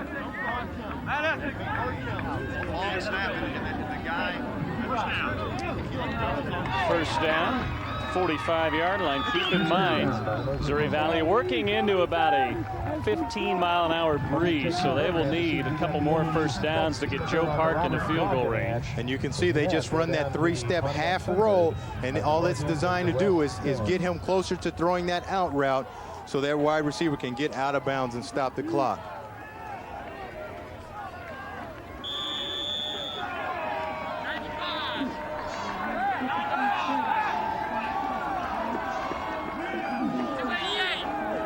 They've got plenty of time here, inside a minute, still working with 3 timeouts. Walton is set back as Colin rolls and goes deep. Into triple coverage, it's broken up, probably should have been intercepted. That's Jerome Long running into a couple of his teammates back there. And there's everybody around that football. They did not trick anybody. You see, he was just rolling to his left and came back and threw right. And Jerome Long does a good job, along with everyone else back there, of making a great play on the football. Intended for Joe Crane, the left halfback. Colin, who completes just 36% of his passes on the year, seeing that number drift even lower here in this first half. Going sideline and overthrows Marion Clark. Ball batted away by Johnson. You can see Rory Johnson is still doing a tremendous job over there on Marion Clark, and those guys are just not in sync right now. No. Cullen and Clark actually ran the stop, and Cullen thought he was going to keep going up the field and just threw the ball over. Those guys right now are not on the same page. And give that man a lot of credit, because he is part of the reason why they are not on the same page. Cullen checks the play. On 3rd down and 10. Quarterback draw. Nowhere. Quarterback draw diagnosed by Kent Allison, the defensive end, a 3rd-team all-conference performer a year ago, and they've started to figure that play out. They got burned on it 2 or 3 times, but not here. And that's really the only play that the Vikings have had any success with, is that quarterback draw or Cullen running the ball in some fashion. And that's what the Pioneers knew and played right there, because they are not getting beat on anything else. So Mid-America gets a timeout. Maybe just making sure here they've got all the bases covered to look for a fake punt or something like that, with just over 25 seconds left to go. Matt Essex will be the deep safety. And they're not going to have anybody deep. They just want to make sure that there's nothing tricky going on here with any fakes with 25 seconds left. Was charged to wide. Please reset the game clock to 27 seconds. They're going to reset the game clock to 27 seconds. Robert Wallace, the punter, is on.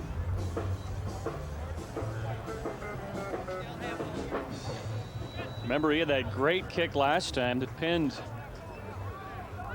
Mid-America all the way back on their 2-yard line. That eventually led to the interception and the touchdown that tied this game up. So credit Wallace for that great kick the last time. Going to angle another one toward that Coffin corner and gets this one to die inside the 10-yard line. So he does his job once again. And we're tied at 14, just over 18 ticks left here in the first half. And they tried to get to the punter. And look at these guys. Look at these guys. They're all in sprinter stances. Look at their arms up in the air. All of those guys are up there ready to come off on the snap of the ball. And they do a good job of getting back there and just missed the punt. But that was very interesting that all those guys had that left arm up. And you can tell that that is a coaching technique that the Pioneers definitely used for those guys to get off the line of scrimmage as quickly as possible.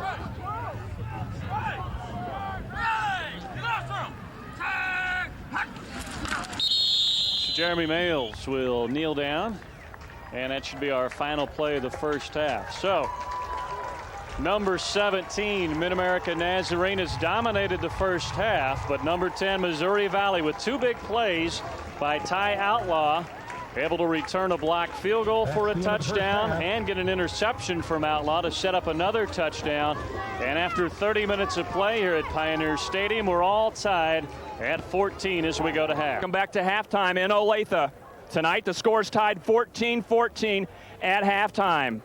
Hi, I'm Stan Weber, and I'm down here with Dr. Richard Spindle, the president of Mid-American Nazarene, the campus we're on tonight, and close to Pioneer Stadium, there is a giant 70,000 square foot building, the Cook Center. I spent some time over the day. What a beautiful place for athletics, for academics. Tell us about this new building. We're very proud of this new facility. It is 70,000 square feet, and it houses our nursing department and our physical education department.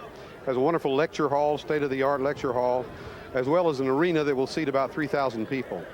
And our old facility seated about 750, so it's a major step forward for us. Well, around here in Olathe, the Kansas City metropolitan area continues to grow toward you. And talk about the advantages of having the metropolitan area right here in Kansas City and the exposure that television can give your university. Well, I think it's very helpful to be close to a big city like this, and we're very appreciative of Metro Sports coming out tonight.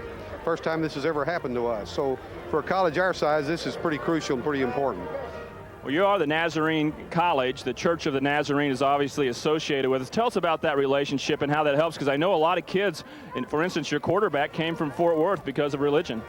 We have 8 liberal arts colleges like ours spotted around the country geographically, and we serve the North Central region, which is the Great Plains. And started here 30 years ago. We were about the only thing this side of I-35 in Olathe, and now it's grown all the way around us and enclosed. It's a great relationship. Okay, I want to ask you about another thing. There's been a recent announcement about Avila College here in Kansas City also becoming a part of the conference in the next school year. Are you looking forward to that type of relationship and rivalry with another local school? Yes, we really are. Avila is a good college, been here a long time, and they're going to begin football, I think, in the year 2000, 2001, and will join our conference. It'll be another school on this side of the state for us to play. So we look forward to that.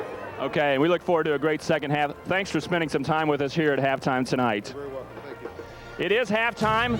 Stay tuned for more halftime action as tonight's ball game is tied 14-14, Mid-American Nazarene and Missouri Valley. Stay tuned for more action right here on Metro Sports. Time in Olathe tied at 14, and Stan Weber has Mike Redwine. Yes, I'm down here with Coach Mike Redwine. Your offense played so well, but you made a few mistakes. You're in a tie ball game.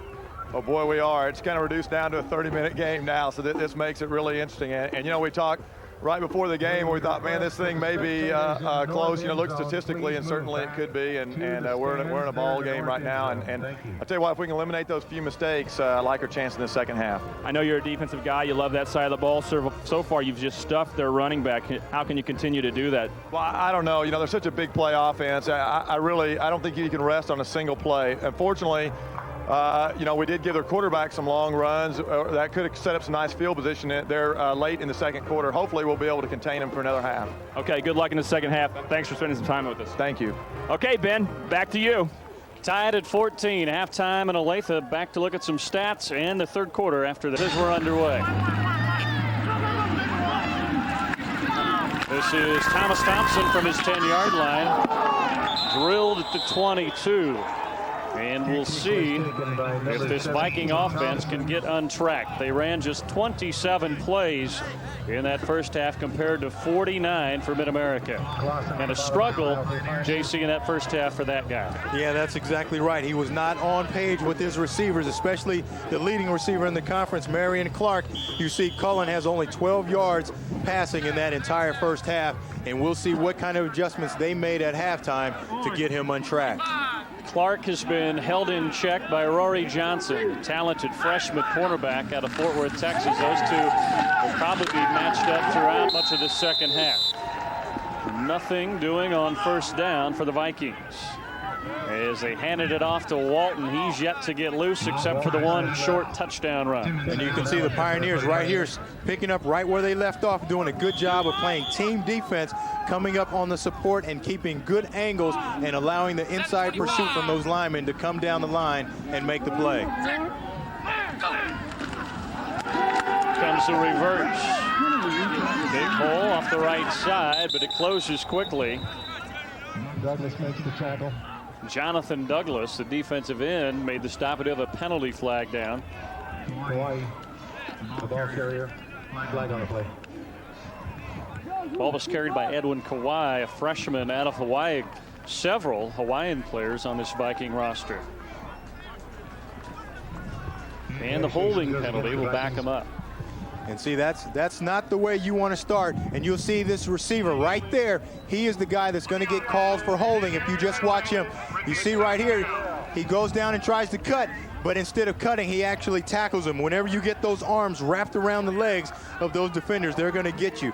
That is not what the Vikings wanted to do to start this second half. They really need to get something going offensively.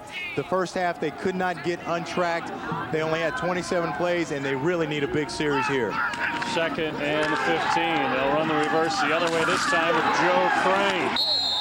And a hard hit there. Brandon Clausen, the strong side linebacker, who leads the team and tackles on the air. Got help from Brent Edwards, the free safety. Quarterback draw in this situation in the first half.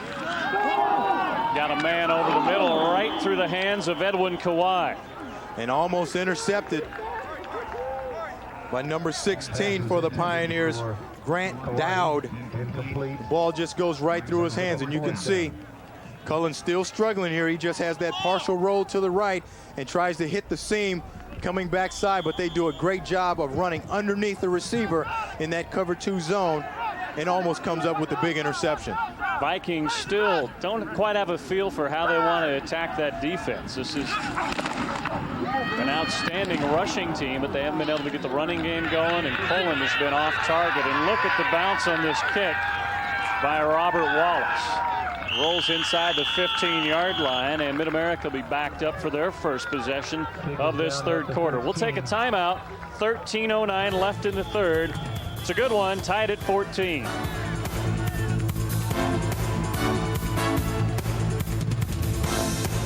Tied at 14 as Jeremy Males goes back to work here in the third quarter. He was 12 of 22, throwing for 145 yards in that first half. Williams bounces off a tackler and streaks down the sideline all the way to the 37. The Vikings come up and play actually good run defense, but they don't wrap up the running back. You've got a guy like Mike Williams at 5'8" and 205 pounds. You've got to wrap this guy up. You see they just run the toss. And the Vikings actually have good pursuit right there, and they've got 2 guys right there. They hit each other and never wrap up Williams, who does a good job of staying alive and comes away with the big run. 23 yards on their first carry of the second half. As Males will go to the air this time. Throws it into coverage. Almost had it picked off. A dangerous throw. That time by Jeremy Males. We've seen him get a little bit more erratic as the game goes along. Yeah, he almost threw that ball right to the Vikings. Right to the Vikings. And watch him right here. He's going through his progression reads right here. He starts on the strong side, but now he starts to panic at the very end because he knows pressure's coming. So he just throws the ball away and actually almost throws it right to Scott Comfort, who was standing right next to his receiver. Whenever you start to feel that pressure and there's no one open, you've got to tuck it down and run or either throw it away. Males started the game 9 of 13, but just 3 of 10, and some erratic throws since then. As Jay Allen gets the carry on 2nd and 10. Allen had a solid first half as he carried 11 times for 52 yards, keeping that defense honest on that dive play up the middle for much of that first half. And they really started to play that dive much better towards the end of that first half. And it's going to be interesting to see what kind of adjustments they made at halftime. We knew that they were going to switch from the 4-3 to the bear and try to get guys moving around to confuse the offense, but it hasn't worked so far in that first half. From the shotgun, flanked by Allen and Williams, and Williams gets the handoff, picking his way through the middle. He's going to be a yard, maybe 2 yards short of the first down. And Mid-America will but short of the first down. kick it away on 4th down now. And they've stepped it up defensively, the Vikings have.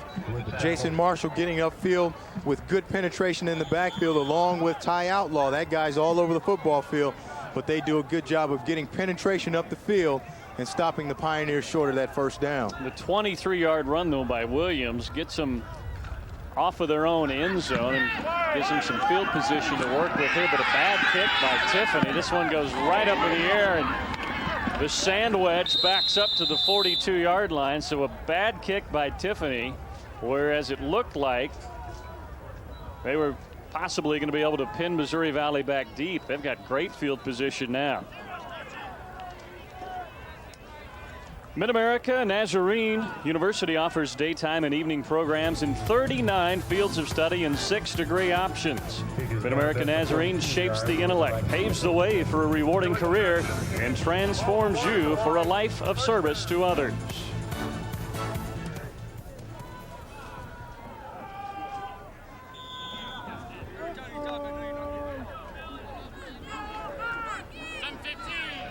Four wideouts in the set here for Josh Colin.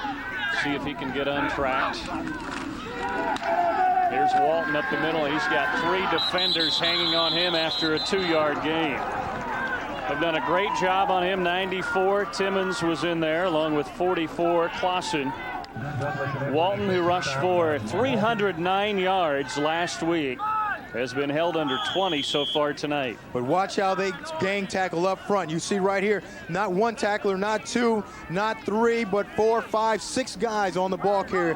That's a good job of team defense by the Pioneers, and that's what they need to slow these guys down. Play action, Kohler. Can he complete it? No. Good hit out there. Nate Quay, the weak side linebacker, had the hit on Joe Crane trying to get loose out of that slot position, so that'll bring up 3rd and long. And that's not a situation that the Vikings want to be in. If Cullen can just get anything established and get them in 3rd and shorts, it's going to help their offense tremendously. But right now they are not really in sync with one another anywhere. When a receiver's open, Cullen is throwing the ball a little behind him or a little low or high. And when a receiver's not open, obviously there's nowhere to throw the ball. Crowd on its feet. They need the 47-yard line of the Pioneers. Got some heat going over the middle. It's got it complete. First down inside the 40. Anthony Dunn, the slot receiver, hauls it in. The sophomore, his 39th reception of the season. And they needed that in a bad way. It didn't look good, but it doesn't matter how it looked. It was very productive for them, and you can see the pressure's coming. He doesn't have a lot of time to throw the ball. Look right here. And that is exactly what the Pioneers want to do, is get after him. That is really an errant throw, because you can't throw the ball perfectly when you've got a guy hanging on you. It just so happens that Anthony Dunn happened to be there to catch the ball. Dunn in motion. They fake it to him. Little bootleg play, throwing right into the chest of the defender. Now some extracurricular activity breaks out here. Brent Edwards, the free safety, almost picked it off. And look at the line right here. These guys can't get out. You see, he's supposed to have 71 out in front of him, Kent Smith, but he gets stuck in the backfield because of the penetration by the defense and can't get out in front of the quarterback on that boot. They want that guard to get out there to buy some time for the quarterback, and that's what forced the errant throw. It was Jeremiah Troutman, 79, with the maybe late hit on Edwards. A little inside handoff this time to Joe Crane inside the 35. And they'll be faced with 3rd down and 5 to keep this drive moving.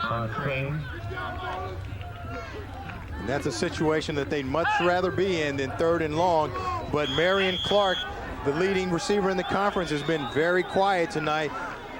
They tried him a lot in the first half against Rory Johnson, and Rory held up very well, and it looks like they may now be trying to go away from that matchup to somewhere else. Johnson right in his face, and they come to Clark, and guess what? Johnson breaks it up again. And they come right back to him on that slant, which is an easy throw when Clark gets inside of Johnson. That's an easy throw for Cullen to make. Clark has got to catch that ball and not allow Johnson to come around and strip him. He's got to use that big body of his. You can see it's just a 3-step drop, and right there he's got to make that catch. He's got to use his body, all 6'2" and 180 of it. You see right here, does a good job of getting off the bump, but he's got to make that catch. And what happens when a DB is all over you all night long, sometimes the easy catches get hard, Ben. And the punt trickles into the end zone, so a touchback. So this Mid-America defense holds once again. Another big play by the freshman Rory Johnson, and Dan Stanley looking on as his team tied at 14, 9:43 left to go. Mike Redwine impressed with the play of his freshman. Back, 9:43 left in the third. Mid-America takes over, and Jeremy Mail's going to air it out. Just out of the outstretched hands of Jason Williford. Out of step at midfield. Let's go down to Stan Weber on the sideline. We've seen Mid-America's defense play so well tonight, guys. They've actually struggled most of this season, but their head coach, Mike Redwine, has spent the last 2 weeks at practice with the defense. He's let the offense alone. He's put total focus on the defense. He's trying to gain their attention and say, guys, we need to improve. So far tonight, it's worked well. A huge turnaround for that defense that ranks near the bottom of the conference. Just totally shut down that running game. Williams, big hole up the middle. First down to the 37.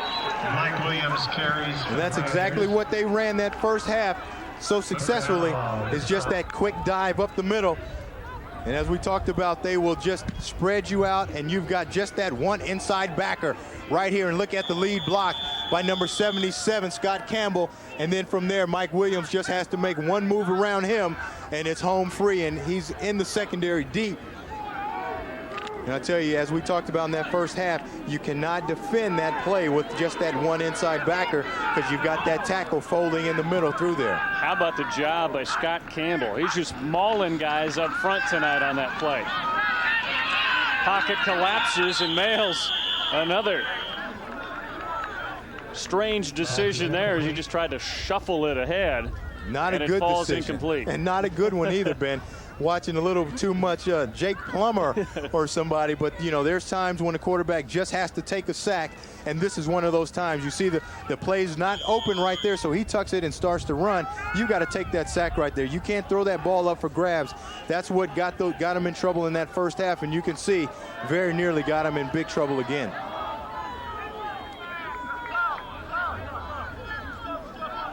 Trips to the right. And Junior split out to the left here on 2nd and 10. Allen not much on 2nd down, maybe got 2 yards. Allen carries for the Pioneers. And the Vikings doing a lot of jumping around defensively, moving those linebackers up to the line of scrimmage in different places to try to confuse the blocking scheme of the linemen for Mid-America Nazarene. That time they do a good job and come up with a big stop. We haven't heard much from Kenny Junius, the big tight end, lately. He had 4 catches early on, but it really stayed away. Haven't thrown it his direction much here in the last quarter and a half. They run the toss sweep. Williams looking for a block, and he won't get it. Good play, Marvin Hooker, the strong safety, to knock him out of bounds about 5 yards short of the first down. And got a flag on the play, which could be a face mask or a late hit, the way they threw it.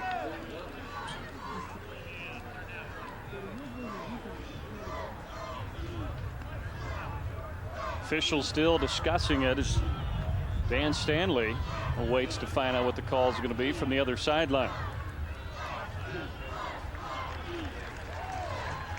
And it will go against Missouri Valley.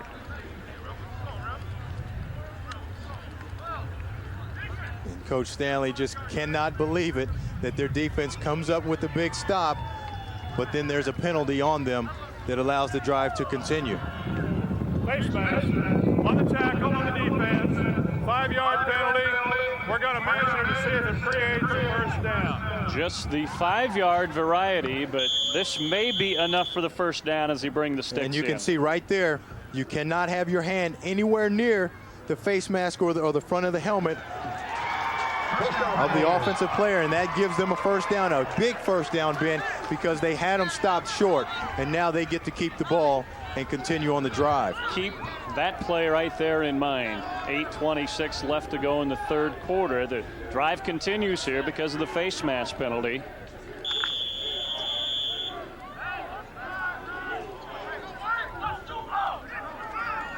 Williford split out wide to the left, and Brandon Earls, who we haven't heard from tonight, he's the second leading receiver, is split out wide to the right. Mills looking for Junius. And Junius, there's the man we heard from in the first quarter. He's been quiet since, but has another first down. 12-yard pickup. You talk about a guy with good hands. He starts from the left side of the line of scrimmage, and he's just going to run right past your screen right there, and he's just running that crosser. And watch, the ball is not perfectly thrown. It's behind him, as we don't see, but he just reaches those big hands back behind him and comes up with a great catch. And he's a guy, Ben, as you said, who's been quiet tonight, but he's got a lot of ability, and they're going to have to start looking to him to make some big plays. For Junius, 5 catches now for 63 yards in the ball game. He had a huge game in that upset win a couple weeks ago against Benedictine. 9 catches, 152 yards and 3 touchdowns. Was the conference's offensive player of the week. In fact, a lot of these guys involved in this game tonight have previously this year been named offensive and defensive players of the week in this league. Some of the best players in the Heart of America Conference on display tonight as they hand it to Marvin Norris, that guy from your hometown of Oceanside, California. How about that? All the way out here to Mid-America Nazarene. Marty Eaton on the tackle. Probably just following you around. Well, you know, I tell you, they come from all over to recruit that Oceanside area, and obviously the hotbed, the talent. You know, people think Florida, Oceanside, California. You got to get there. Second down and 5. Mail will swing it out to Mr. Norris. He's loose inside the 30. Another first down. For the Pioneers, he's down to the 30. Pioneers doing a good job of getting their offense going again this second half, but they're doing it in a different way than they did the first half. Listen in after Norris makes the catch here on this hit. And that's how you're supposed to play football, Ben. That's what those pads are for, to hit people with and make that kind of noise. And that's what you always want to see from those defensive backs coming up, is you want to hear those pads popping. Rod Smith, number 15, the cornerback, was in on the stop, but a first down. Dive play, Allen. Breaks 1 tackle, breaks 2, and another, and he's loose. Allen, touchdown. 29 yards. Jay Allen, the 220-pound senior, just rolled over them all. Great job of blocking up front by the offensive linemen, Scott Campbell and Lincoln Broadbooks, that allowed Jay Allen to just get through there. And after that, an arm tackle is not going to bring this guy down. This guy's 5'9" and 220. He's a bowling ball. You've got to wrap this guy up, Ben. And obviously, he was able to break some tackles and go for a big score. A bowling ball who just delivered a strike from 29 yards out. And Mid-America Nazarene takes the lead 21-14. You can see Junius right here blocking downfield, and everybody's just looking for someone to hit. And that's what you have to do. You're going to have good blocking downfield. Every time there's a big play, people are going to be blocking downfield.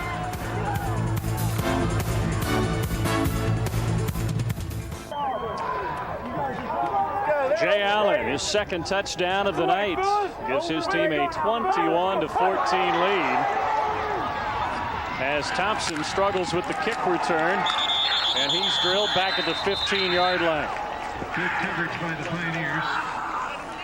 But JC, this defense for Missouri Valley, they've been on the field for 62 plays now. And watch all the missed tackles. We talked about how you got to wrap him up. There's 1, 2, 3, 4 guys right there that have missed him. And here comes one more at the very end right here who is going to miss him as well. A guy like Jay Allen at 5'9" and 220, you've got to really wrap him up. And part of that is because these guys have been on the field for so long that they are starting to wear down. Giving up 386 yards. They could use some help, though, from this unit, their offense, which really hasn't gotten anything going. Walton running tough off the left side.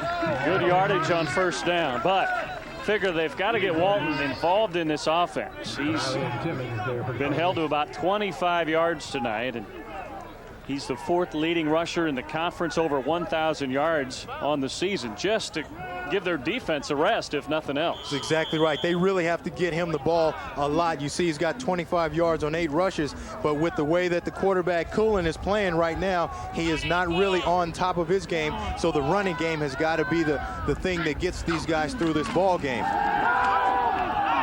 Fade route. Oh, what a grab. Catch. Terrific catch by Rob Hardy, the backup tight end. And that'll always help a struggling quarterback. Whenever you're struggling and you get a receiver that can make plays like that, that is a tremendous confidence booster. He's got a defensive back hanging all over him, and he just lays out. It's just a 3-step fade, and you see he puts air under the ball, and look at him fight for that ball and just reach out there. That is a tremendous grab by a very good receiver, and that is definitely a play that can help change the momentum for the Vikings. The passing game has really struggled tonight, but as you said, maybe the play by Hardy gives this team a lift as they move out near midfield. 25-yard diving reception by the freshman out of Mobile, Alabama. He's also the backup place kicker. How about some of the catches we've seen by these place kickers tonight? Now another diving reception by Marion Clark this time, and he has his first grab of the night. And they're finally able to connect with Clark, and if they can get him on track, that's going to be a tremendous boost for him. And you see they're just going to the quick 3-step drop right here. He's looking all the way for Clark. That slot guy clears the lane for that other slant coming in by Clark, and the ball is just thrown right on time. That's what they've got to do, is get the ball out quickly. And just like that, this Viking offense with new life, now with the 37-yard line. And here comes Anthony Dunn on the sweep. And he has good yardage on first down. They've been running that play all night, and they're finally able to get around the corner. The Pioneers had been playing great perimeter defense, but just one little breakdown, and this offense can definitely take advantage of it. And it all starts with the quarterback, because he is calling plays at the line of scrimmage based on what he sees defensively. Second and 4 as Dunn comes in motion again. Colin on a little sprint out, looking for the first down marker. Driven out by Clausen. You can see Cullen really hurt him in the first half running the ball, but take a look at the right side of your screen. You see right here, it's a great job of blocking it, but it's to the short side of the field, so they're able to get up, great hustle, get up and get back in on the play, and that's Nate Quay, that weak side linebacker, number 45, a guy who was all over the football field, was the conference defensive player of the week last week. That's one of the reasons why, because he's relentless. And just forced Colin out of bounds, about a half-yard shy of the first down. Crowd on its feet as we move inside 5 minutes. Colin's been terrific on the ground, and just now trying to heat up through the passing game as well. He was 3 of 17 before this drive started, but a couple of big connections on this drive with Hardy and Clark. 3rd and short. They snap it as the defense looked like they moved as first down yardage, but let's wait and see what the penalty flags are going to be. Flags down on the play.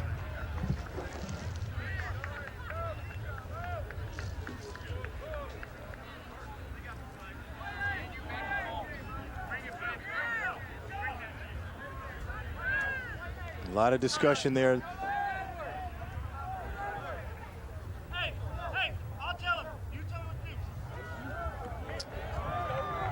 So it'll be a first down either way as we take a look at the movement. You see the movement right here. And if you can see Cullen's head right there, he does a good job of varying the cadence. On the defense, 5-yard penalty, brings up first down. Which draws the defense off sides. And then a 3rd and short. And take a look at his head right here.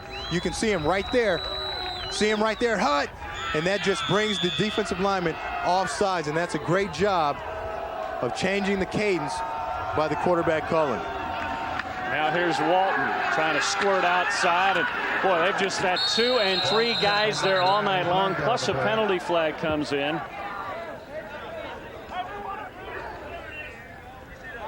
Brent Edwards along with Ken Allison up to make the stop.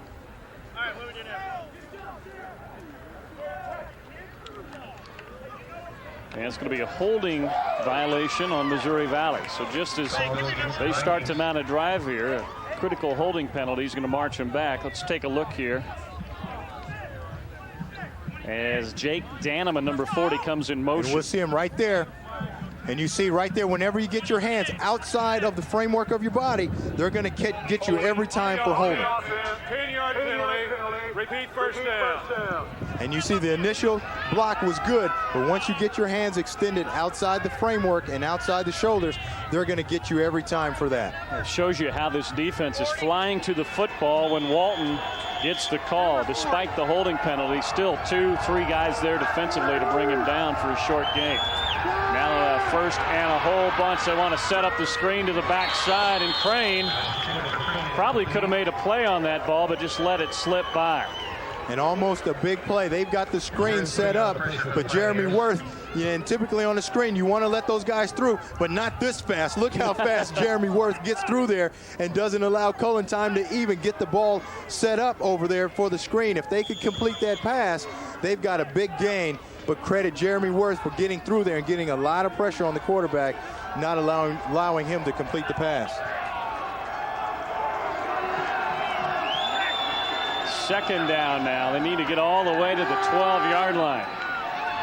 Cullen steps up in the pocket, rifles it, almost had it picked off. And he throws that into quadruple coverage. Grant Dowd, the senior cornerback, had his mitts on it momentarily as Dan Stanley looks on, wondering what happened on that play. And there are a lot of guys around there. You see there's just that half roll they've been using to buy time, and you see he just throws it into a whole host of Pioneer defenders. You can see right here, you can't even see the receiver because there are 3 blue jerseys all around him. Not a good decision by Cullen, but when he's feeling that pressure, he's just trying to get the ball out of his hands as quickly as possible. There's the 3rd down conversions. Brutal tonight for Missouri Valley, just 1 of 9, and they need 20 yards on this 3rd down play. They're going to try and set up that screen again, but it breaks down. Now Cullen will tuck it away and run. Hammered down at the 20-yard line. He does pick up maybe enough to get him in within field goal range. And he just gets whatever he can out of it. They try to set up the screen. But like we said earlier, you've got to slow down those guys up front, at least get a hand on them. But these guys are just pouring through and does not give him time to even set up the screen. So he runs the ball where the screen was supposed to go anyway. He figures, I've got some blockers out there, I might as well run it that way, and gets as much as he can. 14 yards on the scramble, and Cullen does give him field goal range here as Joe Park will be on to attempt this one from 37 yards.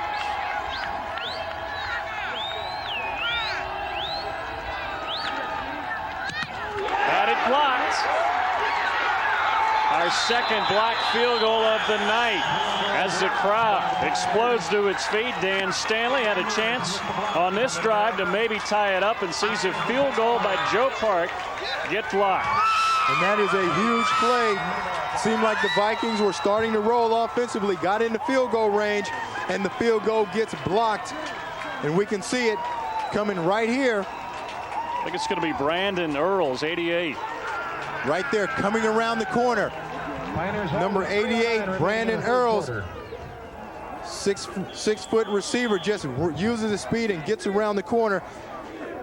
And you can see nothing more frustrating for a coach than to see penalties and then see your team get a field goal blocked.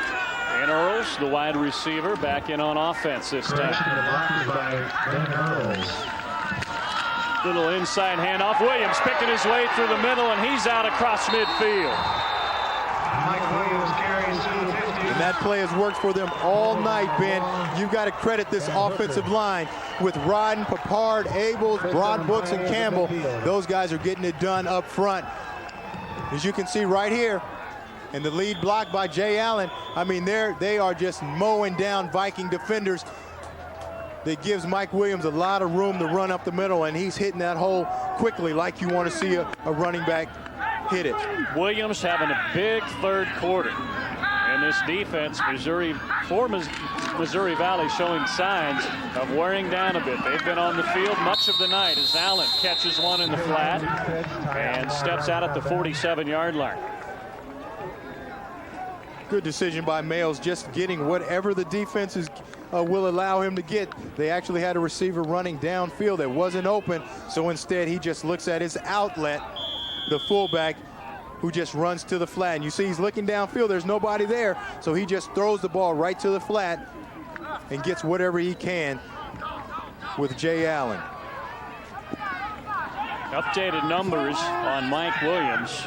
He's got 14 carries for 92 yards, and most of those coming here in this third quarter.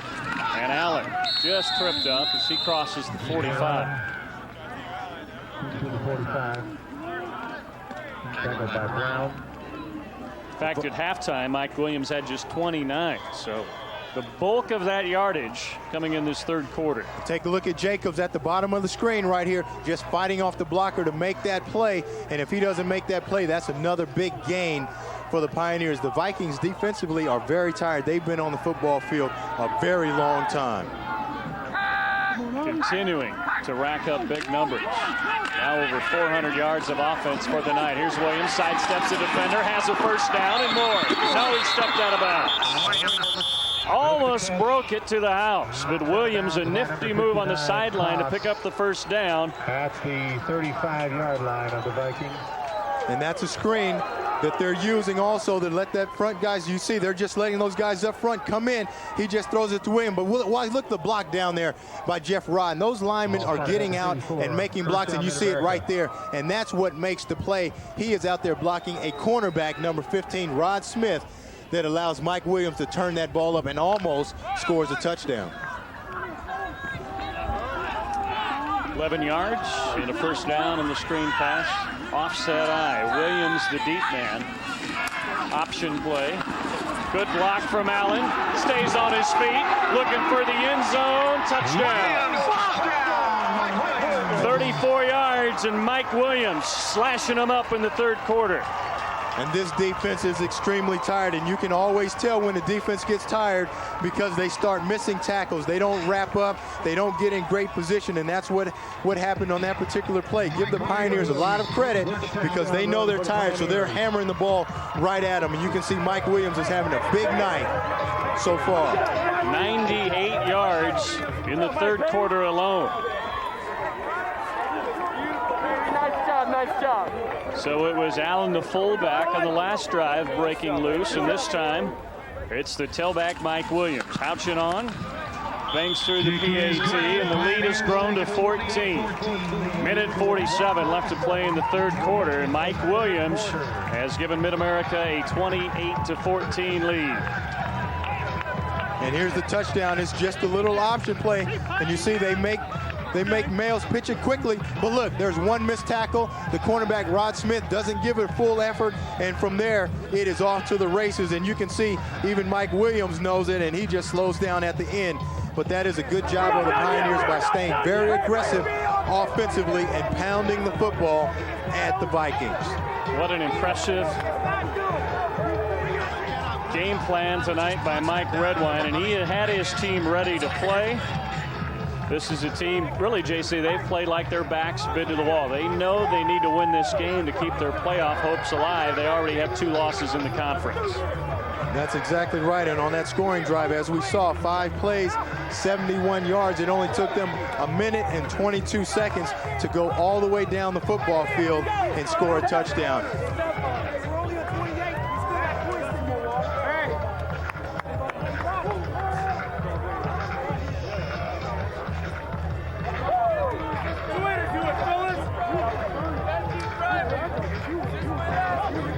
Williams with 127 yards rushing joins his fullback Jay Allen. Over the century mark tonight, Allen with 18 carries and 101 yards. Thompson from his 20-yard line trying to break free and dives ahead of the 29.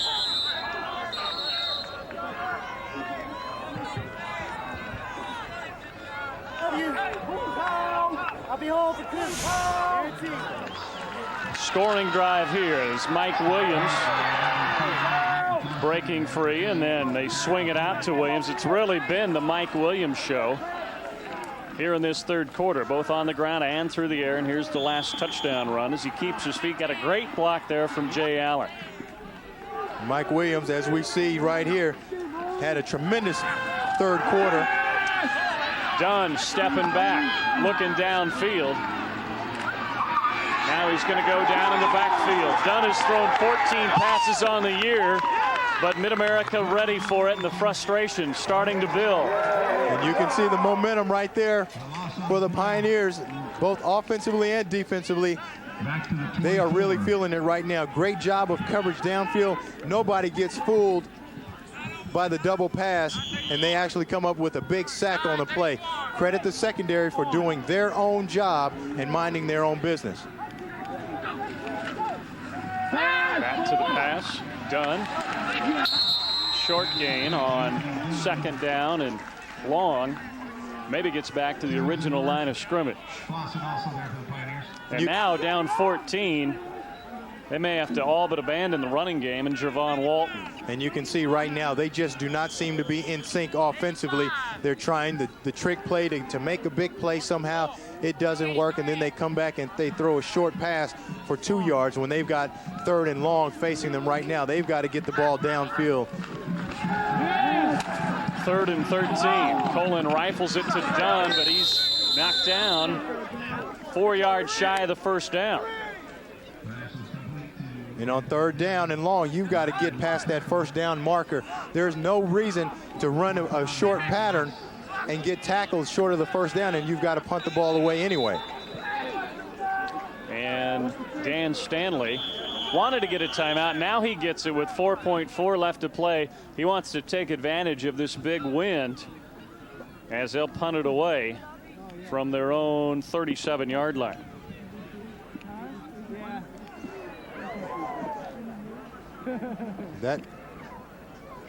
That's a good decision by Stanley, because they want to try to get this ball deep into Pioneer territory to make that offense have to drive the long field, because they know that they've had a lot of problems stopping them thus far. And if they give them a good field position also, it makes it that much more difficult to stop them.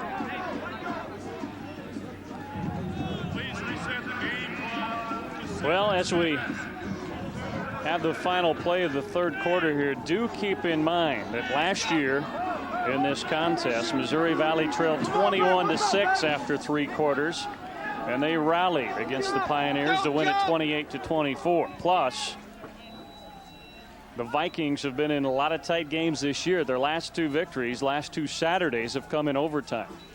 So if they can get a score, get back into this game, they're certainly far from out of it. This is a veteran team that's won 7 games in a row, but they may have run into a buzzsaw tonight. Mid-America has been very impressive from the opening play.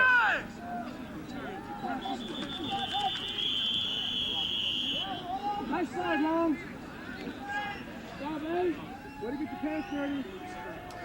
Trying to get the clock set here before this final play, as Wallace, who's had a terrific night punting the ball, is on to kick it away with that big win behind him.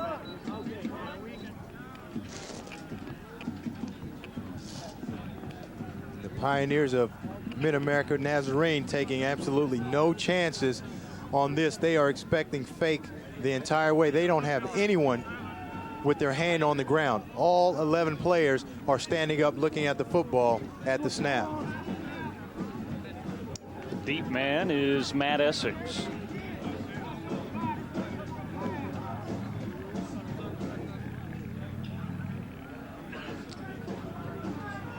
Miller running the clock down now from a minute. I think there was just inside 5 seconds left when they got the timeout. So yeah, now they'll stop it at 7.9. These old-fashioned clocks, though, this is difficult. They don't. Those new ones, you can just punch in the seconds and the tenths of seconds, but they get it stopped at 6.9, and everybody agrees that that's close enough. Wallace, plenty of time. And it's fielded by Williams back there. He's on the loose again. He's getting better as the night goes along. Penalty flag comes in. As the quarter comes to an end, let's wait and see what the flag is. But this young man has got some flavor to him. He is shaking and baking and giving him the stutter step and everything he can to get through there. And he almost broke that one for a long gain.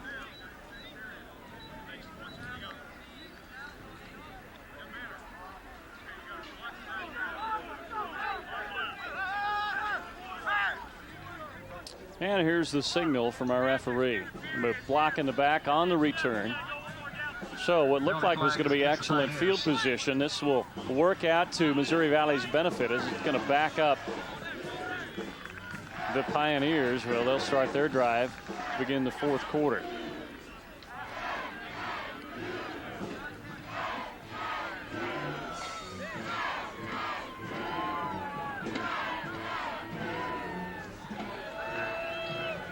We might be able to see this block in the back, and you see it right there. Oh, there it is, another one. They could have gotten two of them, but anytime you see an offensive player with his helmet behind and on the numbers of the defender, they're going to catch you every time. The rule of thumb is if you can't see his numbers in the front, you shouldn't be blocking them.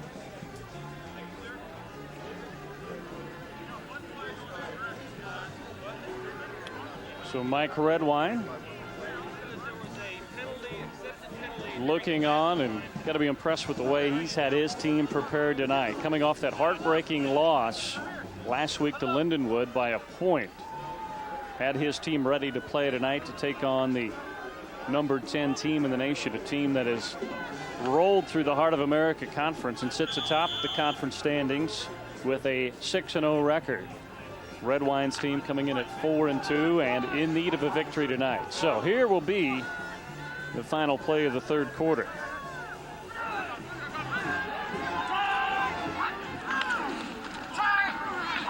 Draw play to Marvin Norris, who will step in there for Mike Williams. So that will bring the third quarter to an end. A game that has been dominated by Mid-America Nazarene in the third quarter. That finally starts to show up on the scoreboard as they punch in 2 touchdowns and lead it 28-14. And welcome back to Pioneer Stadium in Olathe. Ben Boyle, J.C. Pearson, Stan Weber with you. 28-14. Some of our younger fans enjoying the action tonight as we start the fourth quarter. And they're going deep. They're not going to sit on this lead. Complete to Marcus Williams to the 35-yard line. And we saw that earlier in the first half, and Marcus didn't come down with the catch, and they come back to it in the second half, and he comes down with a big play on the post, and he just uses his speed. You see the play action, and he just has all the time to throw in the world. Marcus Williams just runs away from the cornerback, Joe Evans, and comes down with this catch. You can't throw that ball any better than Mayles put that one. 44 yards on the first play of the first quarter, and maybe caught this Viking defense, which has got to be worn down. That's the 69th play now they've been on the field for. Mayles quarterback draw straight ahead. And now let's head down to the sideline and check in with Stan Weber. You guys have seen how well Jeremy Mills has thrown the football. One of the reasons why he's turned into a very good passing quarterback is the fact that he has a knee that's injured. His right knee got bunged up a few weeks ago, and because of it, he's not able to run the option as much. He's a great option quarterback, and we go back to that touchdown play. You saw him running the option there, but they really limited how many times they were going to run it. The other thing is, look at number 11, Ty Outlaw on the defensive side. He misses a tackle, which allows him to score a touchdown. Ty Outlaw has an injured knee, and he's a little bit slower than he was in the first half when he's making those big plays. Little screen pass out to Marvin Norris, and he's brought down after a gain of 3 yards. Some of these stats after the third quarter, I mean, they tell the story. 445 yards of total offense for Mid-America compared to just 206 for MoVal. 445 yards in 3 quarters. I mean, that is a lot of yards, Ben. That is an entire game for most teams. But these guys tonight, they've controlled the ball from the opening kickoff. And as you said, 445 yards through 3 quarters really tells how dominant they've been. Again, this team, Mid-America, leading the conference, averaging better than 37 points a game. And they're showing why tonight. They've scored at least 27 in all but one game this year. Had some more opportunities in that first half that they really didn't take advantage of, or this game could be much wider than this 2-touchdown cushion right now. On 4th down, Houchin will be in to try a field goal with the wind at his back. Be a 48-yard attempt. This would equal his long of the season.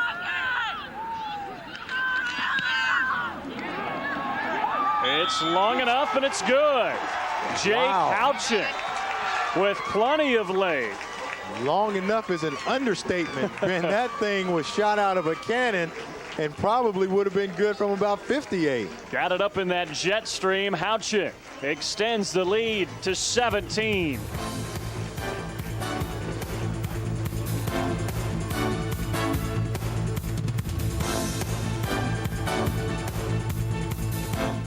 With Walton, the lone setback. They'll try the drop play with Walton, and he just has had no room tonight. Gets 4 yards. His longest rush of the night has gone for 9 yards. To put that into perspective, last week he averaged 8.1 yards a carry, and 11 of his 38 carries went for 11 or more yards. He doesn't have one in double figures tonight. And when you don't have your passing attack working, then they can obviously load up against the run, and that's what they're doing right now, loading up against the run, trying to make them throw the ball.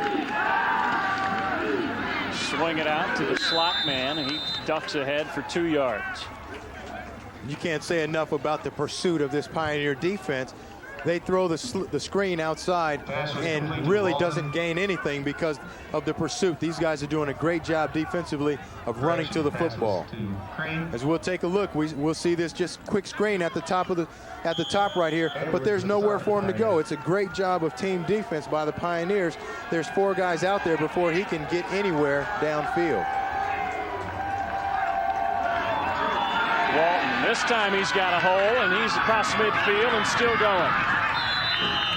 He finally shakes loose and gets all the way to the 36. And that was much needed, and that's what they have to do, is try to get Javon Walton untracked somehow, because he is a threat on each and every play. And you can see right here, they just run that counter right there, get him some space, and he doesn't need a lot of space. He's a big guy that can run and can move.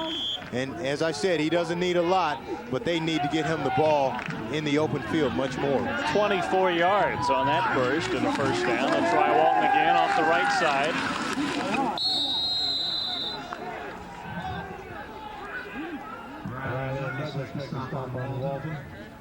Sam Riley, the strong safety, was there with a couple of his teammates to bring down Walton for a short gain on first.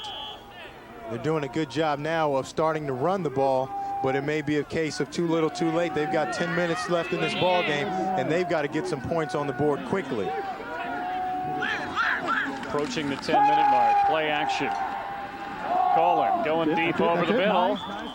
Great coverage out there by Jerome Long, the cornerback, a junior out of Salina.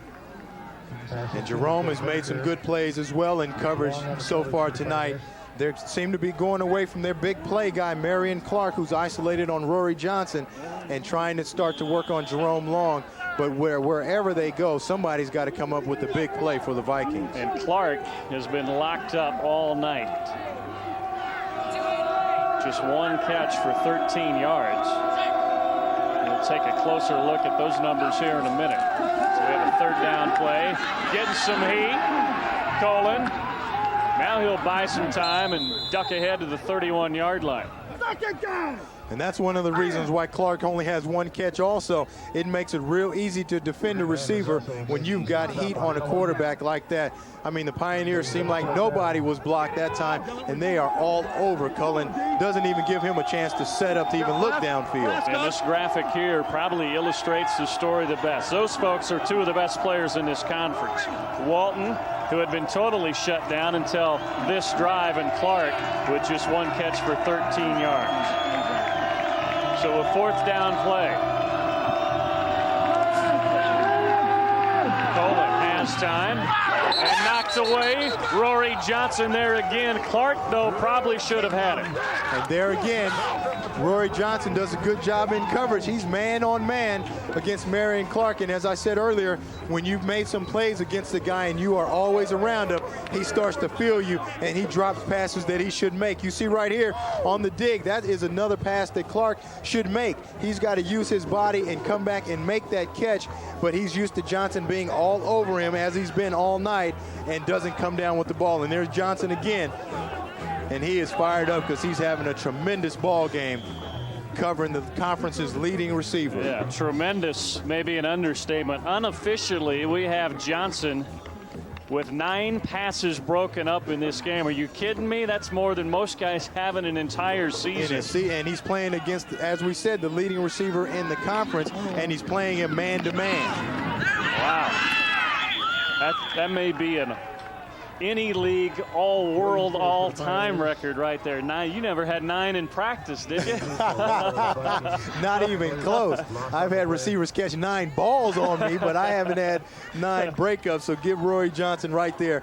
That young man has played a tremendous ball game and really may have made all conference off this one game. Yeah, exactly. You'll send word to the league office that this guy will certainly be a candidate for Defensive Player of the Week in the league and first team all-conference honors. What a game he has had tonight.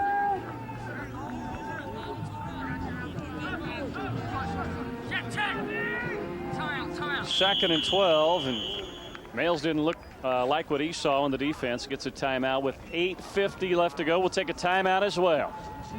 Mid-America trying to hang on to a 31-14 lead.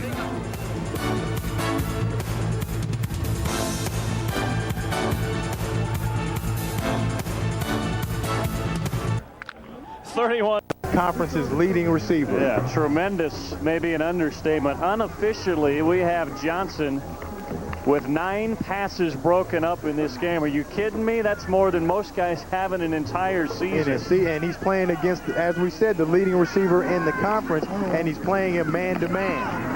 Wow. That may be an any league all-world all-time record right there. 9. You never had 9 in practice, did you? Not even close. I've had receivers catch 9 balls on me, but I haven't had 9 breakups. So give Rory Johnson right there. That young man has played a tremendous ball game and really may have made all conference off this one game. Yeah, exactly. You'll send word to the league office that this guy will certainly be a candidate for Defensive Player of the Week in the league and first team all-conference honors. What a game he has had tonight.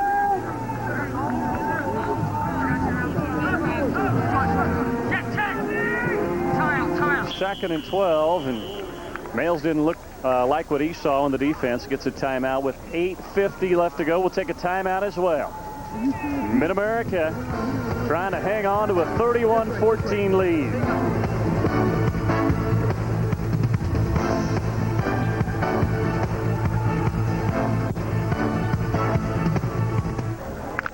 31-14 with 8:50 left to go in the fourth quarter. Hope you're enjoying this battle in the Heart of America Conference tonight. Ben Boyle, J.C. Pearson, and Stan Weber with you. And Males will keep it on the ground, tuck it up inside on the option, keep the clock moving.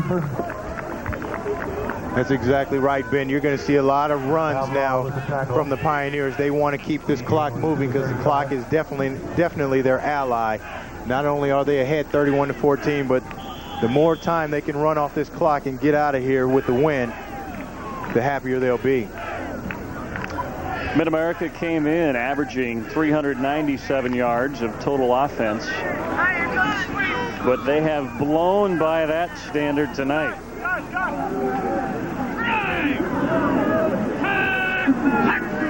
And on third down, Males maybe has a yard to get him to that 500-yard mark of total offense, but short of the first down, and they'll boot it away inside 8 minutes. Mid-America has been ranked as high as number 9 in the country this year, but had a couple of losses in there. They were number 11 prior to last week before losing to Lindenwood, dropped down to 17 this week, but springing the big surprise tonight with a 17-point lead over the number 10 team in the country. Thompson driven back to his 16, left return. He's buried. Great coverage by number 46, Kent Allison.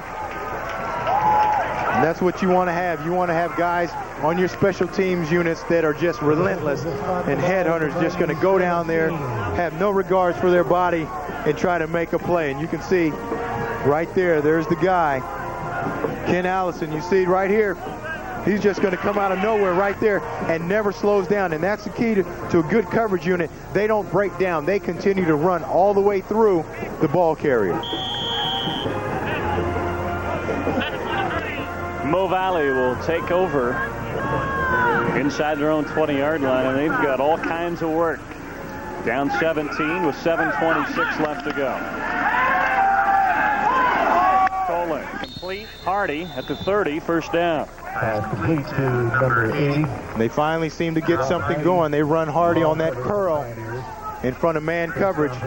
You can see right here, Hardy's just going to run a curl. He's just stemming inside and just runs that curl right there, and the ball is caught right there in front of Jerome Long. They need much more of that to try to get Long to bite on that and maybe can hit him on a hook and go. Now they'll run the QB draw. Colin bounces it outside into the secondary. Another first down to the 45-yard line. 15-yard pickup. Really, JC, that's been one of the few plays that they've had success on tonight. Yes, that's their best play tonight, and you can see the lead right there by the fullback, and that has been their most successful play all night, is just drop back, try to spread the defense out, and let Cullen find a hole or a seam somewhere and get as much as he can. Fade around, looking for Hardy, runs into Jerome Long. Late flag comes in, but that looked like incidental contact. That is not a good call, and Jerome Long has every right to be upset there. He did everything right. As long as your head is turned and looking for the football, they're not going to call that incidental contact. As we take a look right here at the end, look at Long. His head is turned looking for the football, and he's got every right to that football as the receiver does. The receiver actually runs into him. You can see right here. And that is just incidental contact. And the pass appeared to be well overthrown, even if there wouldn't have been any contact. I don't think Rob Hardy had any chance for it. But nonetheless, pass interference. And that's one of the hazards of playing that position. I could hear the disgust in your voice. On the defense, at the spot, first down. We'll take another quick look at it, and you see right here, he maybe gets that arm on him a little early, but he's got every right to that football, and as long as he's turned around, he can do that, but that is just a judgment call by the referee. Walton on the draw play, he's tripped up after a gain of 2. Brandon Clausen on the stop, also there for the Pioneers is number 92. Vikings came in here at 6-0 in conference play. They'll wrap up their conference season with 2 home games. They host Lindenwood and Baker, trying to roll through the Heart of America Conference undefeated, but down 17 here in the fourth quarter. Colin steps back, now going deep for Hardy again. It's Hardy and Long. This time, no flag. Another good job of coverage by Jerome Long out there on Hardy. They try to go back to what has worked for him so far, and that's just throw the ball up to Hardy and let him either catch it or try to draw an interference penalty. And you see Long here, he's doing a good job of running, and he's got to be careful of that hand right there. He's got to be looking before he can get that hand on the receiver. They could have very easily got him on that one, and that was more blatant than the first one, but I think they didn't call that because the receiver was already out of bounds. That penalty is declined. Brings up third down. JC, you got to be impressed not only with Rory Johnson, but also Long has played well. These cornerbacks, they appear to be in position almost every time. Very fundamentally sound cornerbacks, and their coach obviously has done a great job with those guys. Here comes the slant. It's overthrown. Breakup number 10 by Johnson, but he wanted the pick. And maybe should have been a pick and a touchdown on that. And Johnson, every time the ball is thrown to his side, seems like he's getting a hand on it. You can see on the three-step slant, he's doing a good job of reading the quarterback. You see right here, he just breaks. The ball is not thrown well at all, and he actually should come down with that interception, but this guy is a magnet to that football. He's working on that pass breakup record. He just rolled into double figures. Colin is slippery in that backfield, and now he springs free.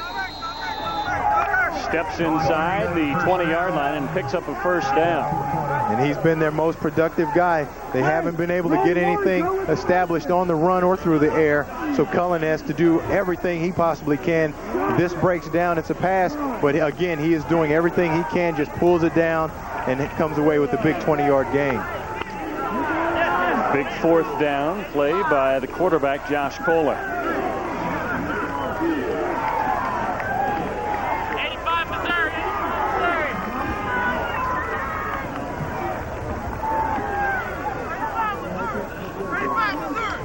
He gets a little help from Javon Walton getting that shoulder pad tucked back in. So first down and 10 from the 20-yard line.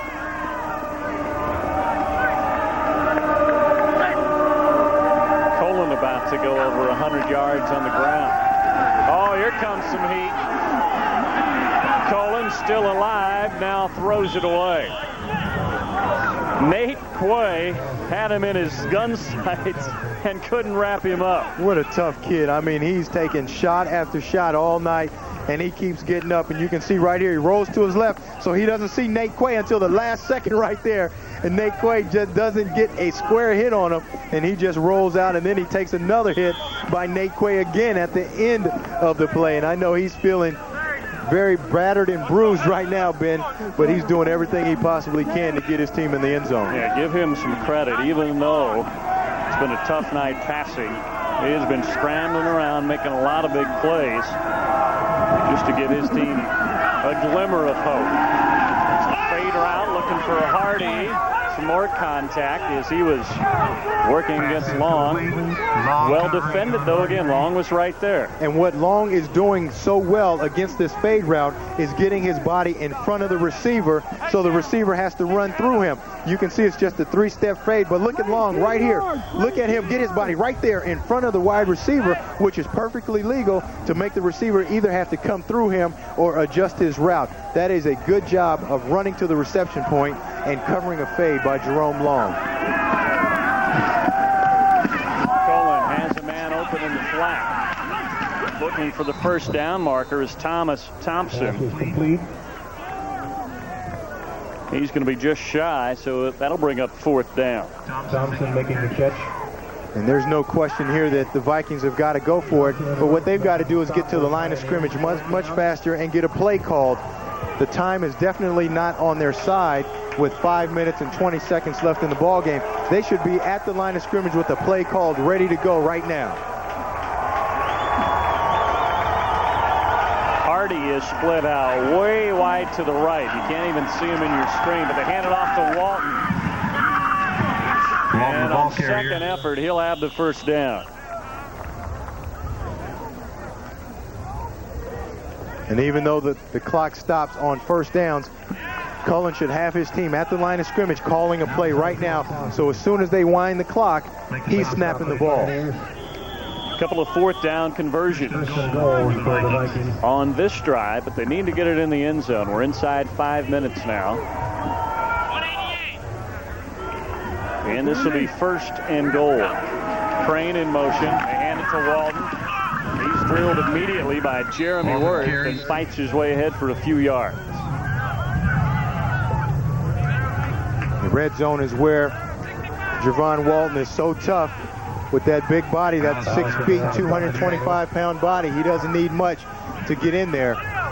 But what they've got to do is they've got to get on the line of scrimmage and keep giving it to him, because there's a lot of valuable seconds running off the clock.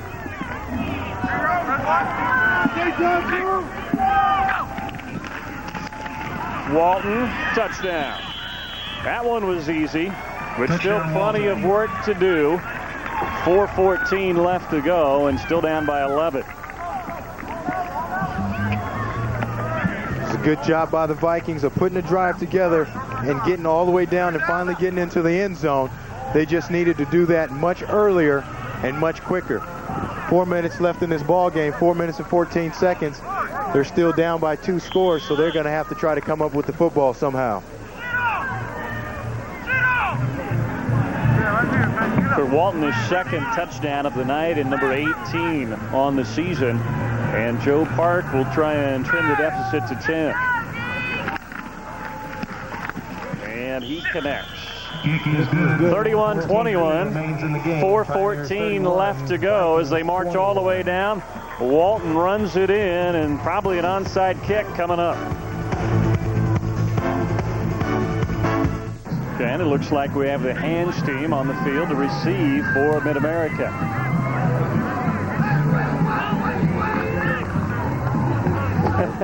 Look at that little setup there.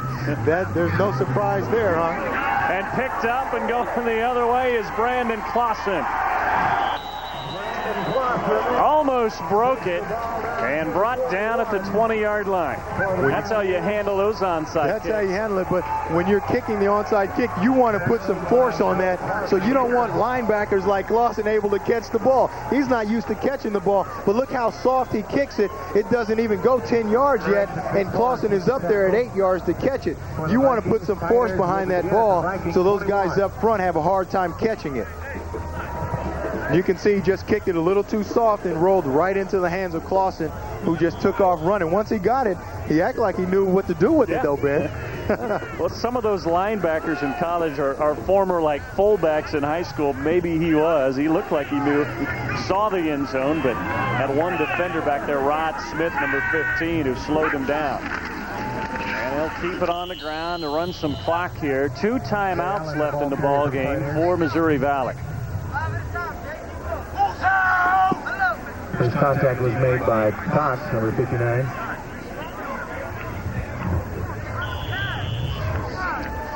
Dan Stanley, not much he can do right now.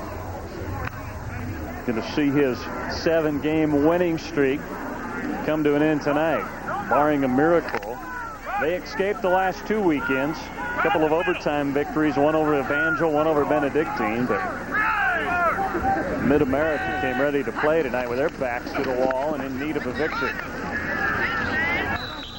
Males will stay in bounds, keep the clock moving. And that's the important thing at this point. Just stay in bounds and keep that clock moving. Even though it's 3rd down and long here, the ball will definitely stay on the ground to keep that clock moving.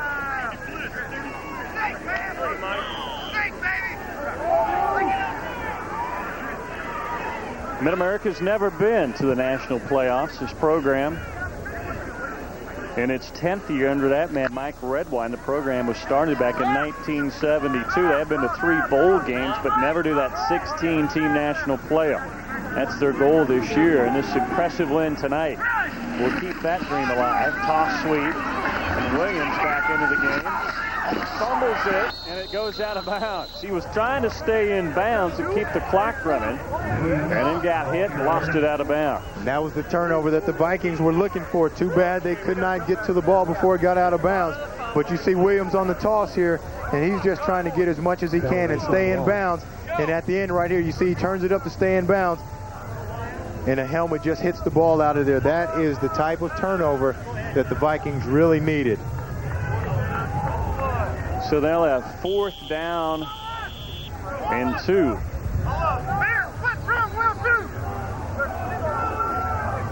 So if they can stop them here, they'll get the ball back with a little bit over 2 minutes left to play and 2 timeouts to work with. Allen, the lone setback, as they spread the formation with 3 wideouts, and now Males is going to get a timeout just before the play clock expires. So timeout with 2:11 left to go. If you're looking for a college with a rich athletic tradition, which includes 11 men's and 11 women's varsity squads, contact the Missouri Valley Admissions Office at 660-831-4114 or on the website at www.moval.edu. Well, JC, we were talking about this 16-team national playoff, and for this league, the Heart of America Conference, 2 ranked teams tonight. Several other programs within the conference have been ranked throughout the season. Traditionally, this has been a conference that gets 2 teams into the national playoff, and Mid-America certainly making a bid and making a statement nationwide with this win tonight. That's exactly right. They've controlled this ball game from the opening kickoff on. You really have to credit their offense, and that's how they control this ball game. Normally you control a game defensively, but offense came out and really took control early. Jeremy Males made a lot of very big plays. You can't say enough about Jay Allen, Mike Williams, and this entire offensive unit. 2:11 after the timeout, and Williams in at the lone setback. 4th down and a couple. And Males going to dive up in there, and he has the first down, and that should do it. Protect the football. Has the first down. A 10-point lead, and you've got a victory. Tackled by Jacobs.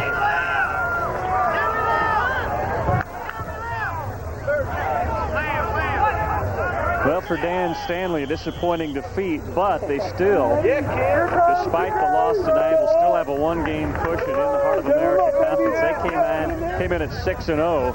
Everybody else had at least 2 losses. Still 1 game ahead in that race for the conference title, but their opportunity to run through the league undefeated will fall short tonight on the road in Olathe. And it's very tough to do that in any conference, to run the table and go undefeated. What they've got to do is bounce back. Timeout blue.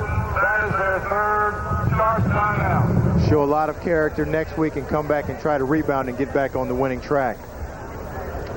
You know, many times a loss about this point in the season is kind of a blessing in disguise. At this level where there is a national playoff, where 1 loss doesn't knock you out of the national title picture, sometimes a loss maybe just kind of heightens your senses. You get to regroup and get ready for that stretch run.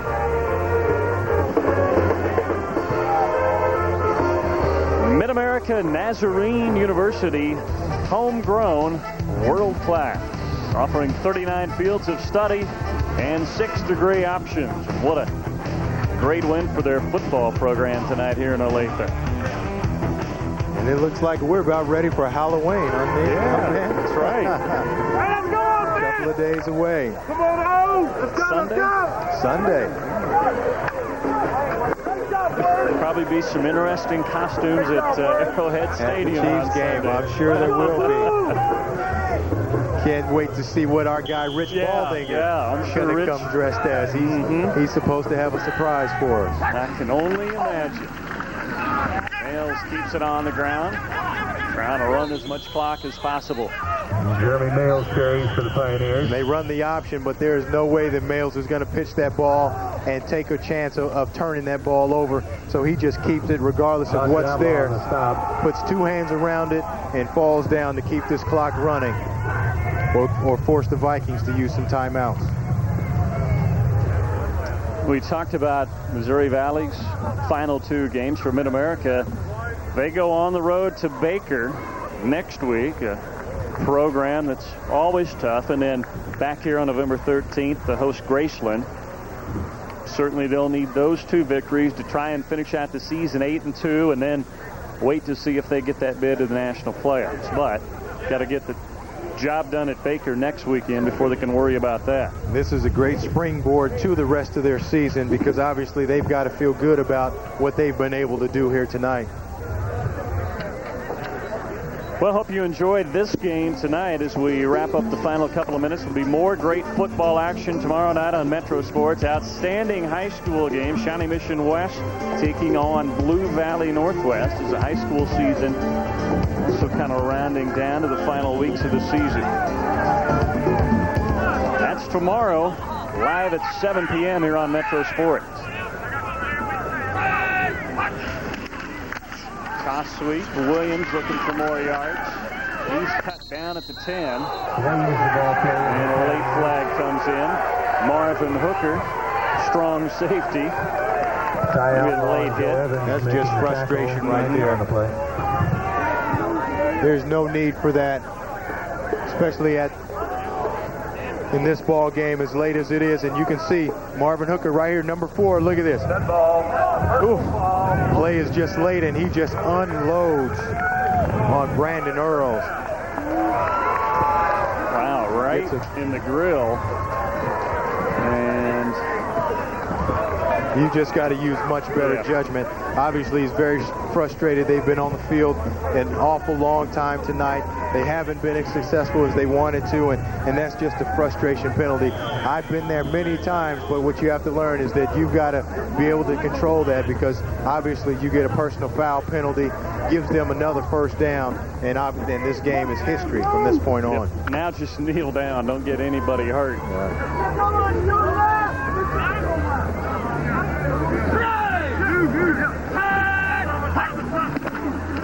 Run the sweep to Allen. He's looking for the end zone and gets down to the 1-yard line. Allen, the ball carrier for the Pioneers.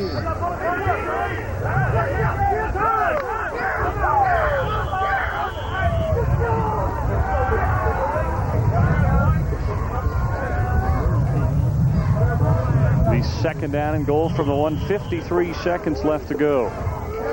Mid-America putting the finishing touches on this win over the number 10 team in the country. And they call timeout. You know, that is surprising to me, Ben. You're down 10 points. The opponent's on the 1-yard line with 53 seconds left.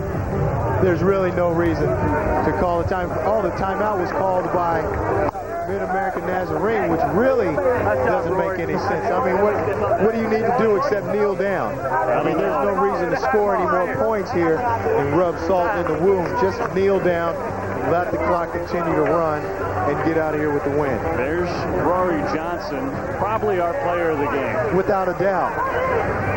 Rory Johnson, the outstanding freshman quarterback. Last we checked, 10 passes broken up. I think that was more passes than Colin completed. Exactly, and that's huge for him. He put the leading receiver in the conference on ice, locked him up. Anytime you can do that against anybody, let alone the best receiver in the conference, you've done a tremendous job. Locked him up early and threw away the key. As Marion Clark was held to just 1 catch tonight. The league leader coming in with 782 yards in reception. So we'll see what Mid-America does here after the timeout. They want 6 more and they get it. That's Jay Allen. Adds a little icing on the cake. And I don't really understand that. They can kneel down, run this clock out, and be done. Instead, they choose to go ahead and score and run up the score. And you really don't want to do that because typically when you do that, Ben, it comes back to haunt you at some point in time. That'll be mentioned before next year's game. You can better believe those guys from Missouri Valley and Coach Stanley will definitely put that in the memory books. But let's look at it from the other side. For Mid-America, they're trying to make a statement here to those selecting teams for the national playoffs, and now a 38-21 margin is going to look even more impressive for Mike Redline. So, either way. And then here's a look back at Mr. Allen's late touchdown. And you can see they just run that ISO straight up the gut, and Jay Allen just dives over for another touchdown. that puts added icing on the cake, as you said, Ben. Well, what a game it's been for those two running backs, Allen at fullback and Williams at running back. They've done a great job out of that backfield. And how about that offensive line up front? They did a great job of opening up some big holes for those backs to run through. And they've got to be co-MVPs along with the cornerback, Rory Johnson. That offensive line has come out and dominated from the opening kickoff, and you just can't say enough about those guys up front.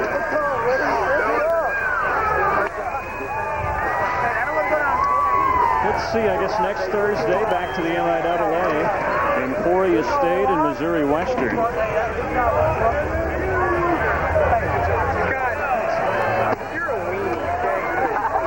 we'll have that game live for you, 7 p.m. Our coverage begins here on Metro Sports. The Griffins on the road to take on the Hornets of Emporia State. Our man Rich Baldinger probably be back in the booth with us next Thursday. So tune in next Thursday here on Metro Sports for another exciting MIAA game. No return on the kick.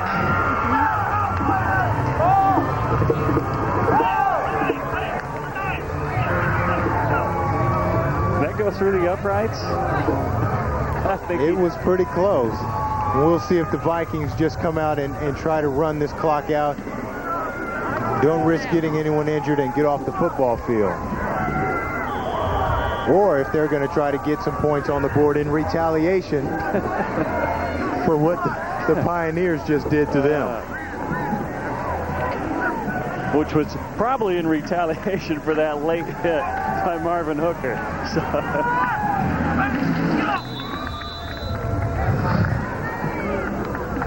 And you can see they just keep the ball on the ground. And they're just content to let this clock go and get out of here, lick their wounds next week, and try to get back in the win column. Yeah, they just need to put this game behind them and move on again. They'll still have a one-game lead in the conference standings. Two home games to finish out the conference season, so they really control their own destiny. Despite the loss tonight, if they win those two games at home, they can still finish 8-1, win the conference title, win the automatic berth into the national playoffs. And that's exactly how they have to approach it. Put this game behind them, learn from the film, and move on to next week and try to get back untracked.